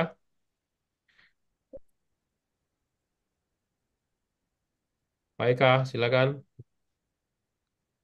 Oke, kalau enggak, Septriwati, silakan. Septriwati. Dari mana, silakan. Di-unmute dulu. Oke, Apriansyah. Halo Oke, Pak, Oh, Septri. Oke, Septriwati. Ya, silakan. sorry Pak, lagi di jalan juga. Ini saya mau menanyakan, kan tadi udah dipaparkan sama Pak Erian ya beberapa materi-materi terkait dengan pesawat angkat dan pesawat angkut. Yang menjadi pertanyaan itu yang pertama terkait dengan Permenaker nomor 8 tahun 2020, apakah untuk itu poslip itu yang mengoperasikan wajib berlisensi karena di dalam Permenaker tersebut itu masuknya ke dalam non kelas. Terus kemudian yang kedua terkait dengan pemeliharaannya itu apakah boleh dari PJK 3 saja atau vendor atau supplier. Ya, jadi nggak harus punya di ahli K3 PAA itu Pak. Mungkin itu aja yang bisa saya tanyakan dulu Pak. Terima kasih. Oke, sebentar Ibu Septri. Tadi ya udah. Pertanyaan pertama, apakah forklift Bu Septri, forkliftnya yang Ya, berapa ton maksudnya ini? Yang wajib berlisensi bukan Pak, tadi maksudnya. itu tuh poslip. Poslip Pak, bukan poslip. Forklift, POST, poslip. Poslip. POS. Poslip. masuk Poslip. golongan dongkrak Pak Den. Ya, oke oke oke. Oke, apakah Poslip harus punya lisensi? Lanjut, pemeliharaan apakah harus dari PJK 3 atau boleh internal ataupun dari pabrikan? Mungkin kayak gitu. Silakan Pak Erian. Betul. Ya, betul. Oke, dari Tuposlif ya. Tuposlif memang yang pertama wajib riksa uji, kemudian yang kedua Tuposlif itu jangan kita lihat ya di Permenaker 8 2020 itu non kelas itu nggak ada lisensi, jangan. Non kelas itu artinya berarti ketika dia pegang mau tuh positifnya sebesar apapun, nah itu mereka berhak untuk mengoperasikan. Jadi dia hanya ada satu kelas saja yang non kelas itu, sehingga dia wajib untuk di manpowernya memiliki sertifikasi. Nah karena saya juga dulu di perusahaan yang sebelumnya ada tuh post lift. Nah, kami sekolahkan juga bahwa dari operatornya wajib untuk memiliki lisensi itu post lift ya tentunya. Kemudian kalau untuk pemeliharaan, pemeliharaan ya sebenarnya bisa saja ya untuk tadi sebutkan melakukan vendor. Vendor sebenarnya lebih baik vendornya itu dari makernya saja karena mereka yang lebih mengetahui karena nanti kualitasnya lebih bagus ya. Ya kalau PJK 3 kan dia pemeriksa saja. Dia bukan untuk operationnya ya. Saya rasa kebidangannya bukan di situ. Jadi better silakan untuk kalaupun milih vendor ya silakan kepada tentunya dari makernya sehingga tentunya lebih tepat sasaran dan menjamin bahwa dari alat tersebut ready to use ya ketika ingin dilakukan tentunya dari pekerjaan lifting tersebut ya untuk post lift. Oke, seperti itu ya Bu Oke. Septi tadi dan Paden. Septriwati. Jadi gitu ya Bu ya. Jadi itu poslip wajib ada lisensinya dan kalau untuk pemeliharaan kalau bisa dari pabrikannya karena dia yang tahu persis. Tapi kalau pemeriksaan dan pengujiannya wajib dari PJK 3. Nah, itu ya. Jadi teman-teman hati-hati ya. Pemeliharaan, pemeriksaan, pengujian. Nah, teman-teman harus tahu tuh bedanya apa aja. Oke, pertanyaan berikutnya Aris Apriansa Nugroho, silakan. Dari mana Pak Aris? Yuk. Oke, Assalamualaikum warahmatullahi wabarakatuh. Ya, salam. Selamat sore Pak, saya Aris dari Kerinci Pak. Mau nanya Pak, untuk chainsling itu kan berbagai macam panjangnya ya Pak dan kapasitasnya. Ada yang 12 meter mungkin. Nah, untuk perawatannya itu, chainsling itu apakah harus dipenetran satu persatu rantainya? Kemudian untuk apa namanya? Untuk penyimpanannya seperti apa? Dan yang ketiga itu yang terakhir maintenance-nya itu apakah kita kasih grease-nya grease apa atau olinya oli apa gitu Pak? Mungkin Pak. Terus pertanyaan selanjutnya eh, untuk hook itu kan ada beberapa case misalkan hooknya itu sudah di penetran NDT ataupun di MT itu ada crack. Apakah kita jika di gerinda itu sedikit apakah bisa digunakan atau tidak Pak? Dari hasil NDT ataupun penetrannya itu aman setelah di gerinda tersebut Pak. Terima kasih Pak. Oke, ada dua pertanyaan, Pak Erian. Tensling panjang 12 meter, bagaimana cara maintenance-nya? Dan menggunakan grease apa? Dan cara nyimpannya gimana? Nah, hook yang ada crack-nya itu, terus kita gerinda, apakah bisa langsung dipakai lagi? Mungkin kayak gitu pertanyaannya ya. Silakan, Pak Erian. Oke, kalau untuk canceling ya, canceling ini kita harus lihat dari apa PJK 3 pasti akan lihat periksa uji ini adalah diameternya ya, jadi diameter. Jadi kalau rantai itu dicek. Nah, karena dari rantai ketika rantai tersebut mengalami deform, tadi saya bilang ya, dia akan memanjang. Nah, sehingga memanjang itu kan ada syaratnya. Tidak boleh kalau nggak salah berapa persen ya, 5 12 ya, saya agak lupa. Nah, itu dilihat. Dan sehingga ketika dilihat pun ya satu persatu dilihat. Ah, apakah memang masih oke ataukah tidak. Nah, meskipun di NDT ya, kalau di NDT sebenarnya tidak NDT, kalau chain itu lebih ke pengecekan dimensinya dia. Apakah oke ataukah tidak. Karena ketika material material material dari chain itu deform, nah dia pasti akan melebar dulu. Sebelum ada crack ya, baik crack dari dalam ataupun dari luar. Nah, kemudian berikutnya kalau untuk penyimpanan, ya baiknya penyimpanannya diurai saja ya, ataupun digantung, sehingga nanti dia bisa bebas tuh. Dibanding nanti kita lipat-lipat, nah itu kan nanti tertekuk-tekuk, justru nanti lebih mudah lagi, tentunya akan terjadi kerusakan, dan juga baiknya di ruangan tertutup. Kalau ruang terbuka, khawatir nanti tentunya ada hujan, lebih mempercepat tentunya terjadinya korosi. Ya apalagi kalau chain ini, ketika sudah ada korosi gitu ya, udah apa ya sudah inilah ya sudah materialnya karat. Nah itu kan harus diputus tuh sampai bawah-bawahnya diputus pada akhirnya karena nggak mungkin lagi dilakukan penyambungan ya ke atasnya. Kemudian berikutnya kalau untuk nahuk ya, nahuk ini seperti yang saya bilang ya, hook ini kan ada dimensi khusus, ada kemudian titik tumpunya. Tadi saya bilang ya, kalau titik tumpunya hook ini kan dia ada di bagian yang pipih di bawah, kemudian di samping, di atas. Jangan sampai kita kemudian mengganti dimensi yang sudah ada. Nah, itu hati-hati tuh. Selain secara material nanti materialnya tidak solid lagi, kemudian secara ukuran itu akan mempengaruhi kinerja dia. Sehingga kalau mempengaruhi kinerja dia tersebut, ya otomatis ya let's say daya angkut ataupun daya angkutnya akan berkurang. Tadinya misalnya 5 ton, ya bisa jadi turun karena dimensinya itu akan mengecil ya. Nah, kalau sudah seperti itu ya tentunya akan sangat berbahaya. Ya silahkan spesifikasi pabrikan jangan diubah-ubah, jangan dimodifikasi. Tadi sudah disebutkan Permenaker 8 2020, kalaupun ada modifikasi, ya dilaporkan kembali karena nanti akan dihitung ulang. Dihitung ulang daya angkatnya berapa, yang tentunya disesuaikan ya dengan kondisi alat aktual saat itu. Nah, begitu ya, Pak. Siapa tadi saya lupa. Pak Den? Ya, itu tadi Chainslink itu pakai grease apa katanya kalau untuk maintenance-nya? Oke, kalau pakai grease ya sebenarnya untuk melumasi itu bebas saja grease-nya. Sehingga kemudian ya yang terpenting kan terlumasi ya dan ya minimal kan tidak ada gesekan ya. Gesekan antar selingnya tersebut. Nah, kalau dari saya tidak itu ya, tidak apa, tidak spesifik ke satu merek karena esensialnya yang penting tentunya terlumasi sehingga gesekannya bisa diminimalisir. Kalau secara esensial mekaniknya ya tentunya. Gitu ya, Hmm. Pak itu Pak Den. Oke, satu lagi mungkin ya pertanyaan ya buat teman semua yang semakin kesini semakin menarik nih. Randi, silakan satu pertanyaan lagi. Randi, mana Randi? Halo Randi, Randi, ya. Mana Randi dulu apa Abdul Ghafur dulu? Silakan Randi, Randi, Randi. Halo, dari mana? Ya Pak, Silakan. Ya. oke. Terima kasih kesempatannya Pak Denny. Izin Pak, saya ingin bertanya Pak, kalau di hand stacker elektrik dengan kapasitas 1,5 ton itu dengan fungsionalnya hanya mengangkut barang dari sisi satu ke sisi satu di dalam satu ruangan gudang begitu, apakah tetap diperlukan seorang operator CEO level 2? Terus yang kedua, ketika ingin melakukan internal uji maksimal load test itu idealnya dalam setahun berapa kali ya Pak? Itu aja paling Pak. Oke, terima kasih, Pak Randi. Hand stacker elektrik, apa perlu lisensi level 2 dan internal uji maksimal load test itu berapa kali dalam 1 tahun? Silakan, Pak Erian.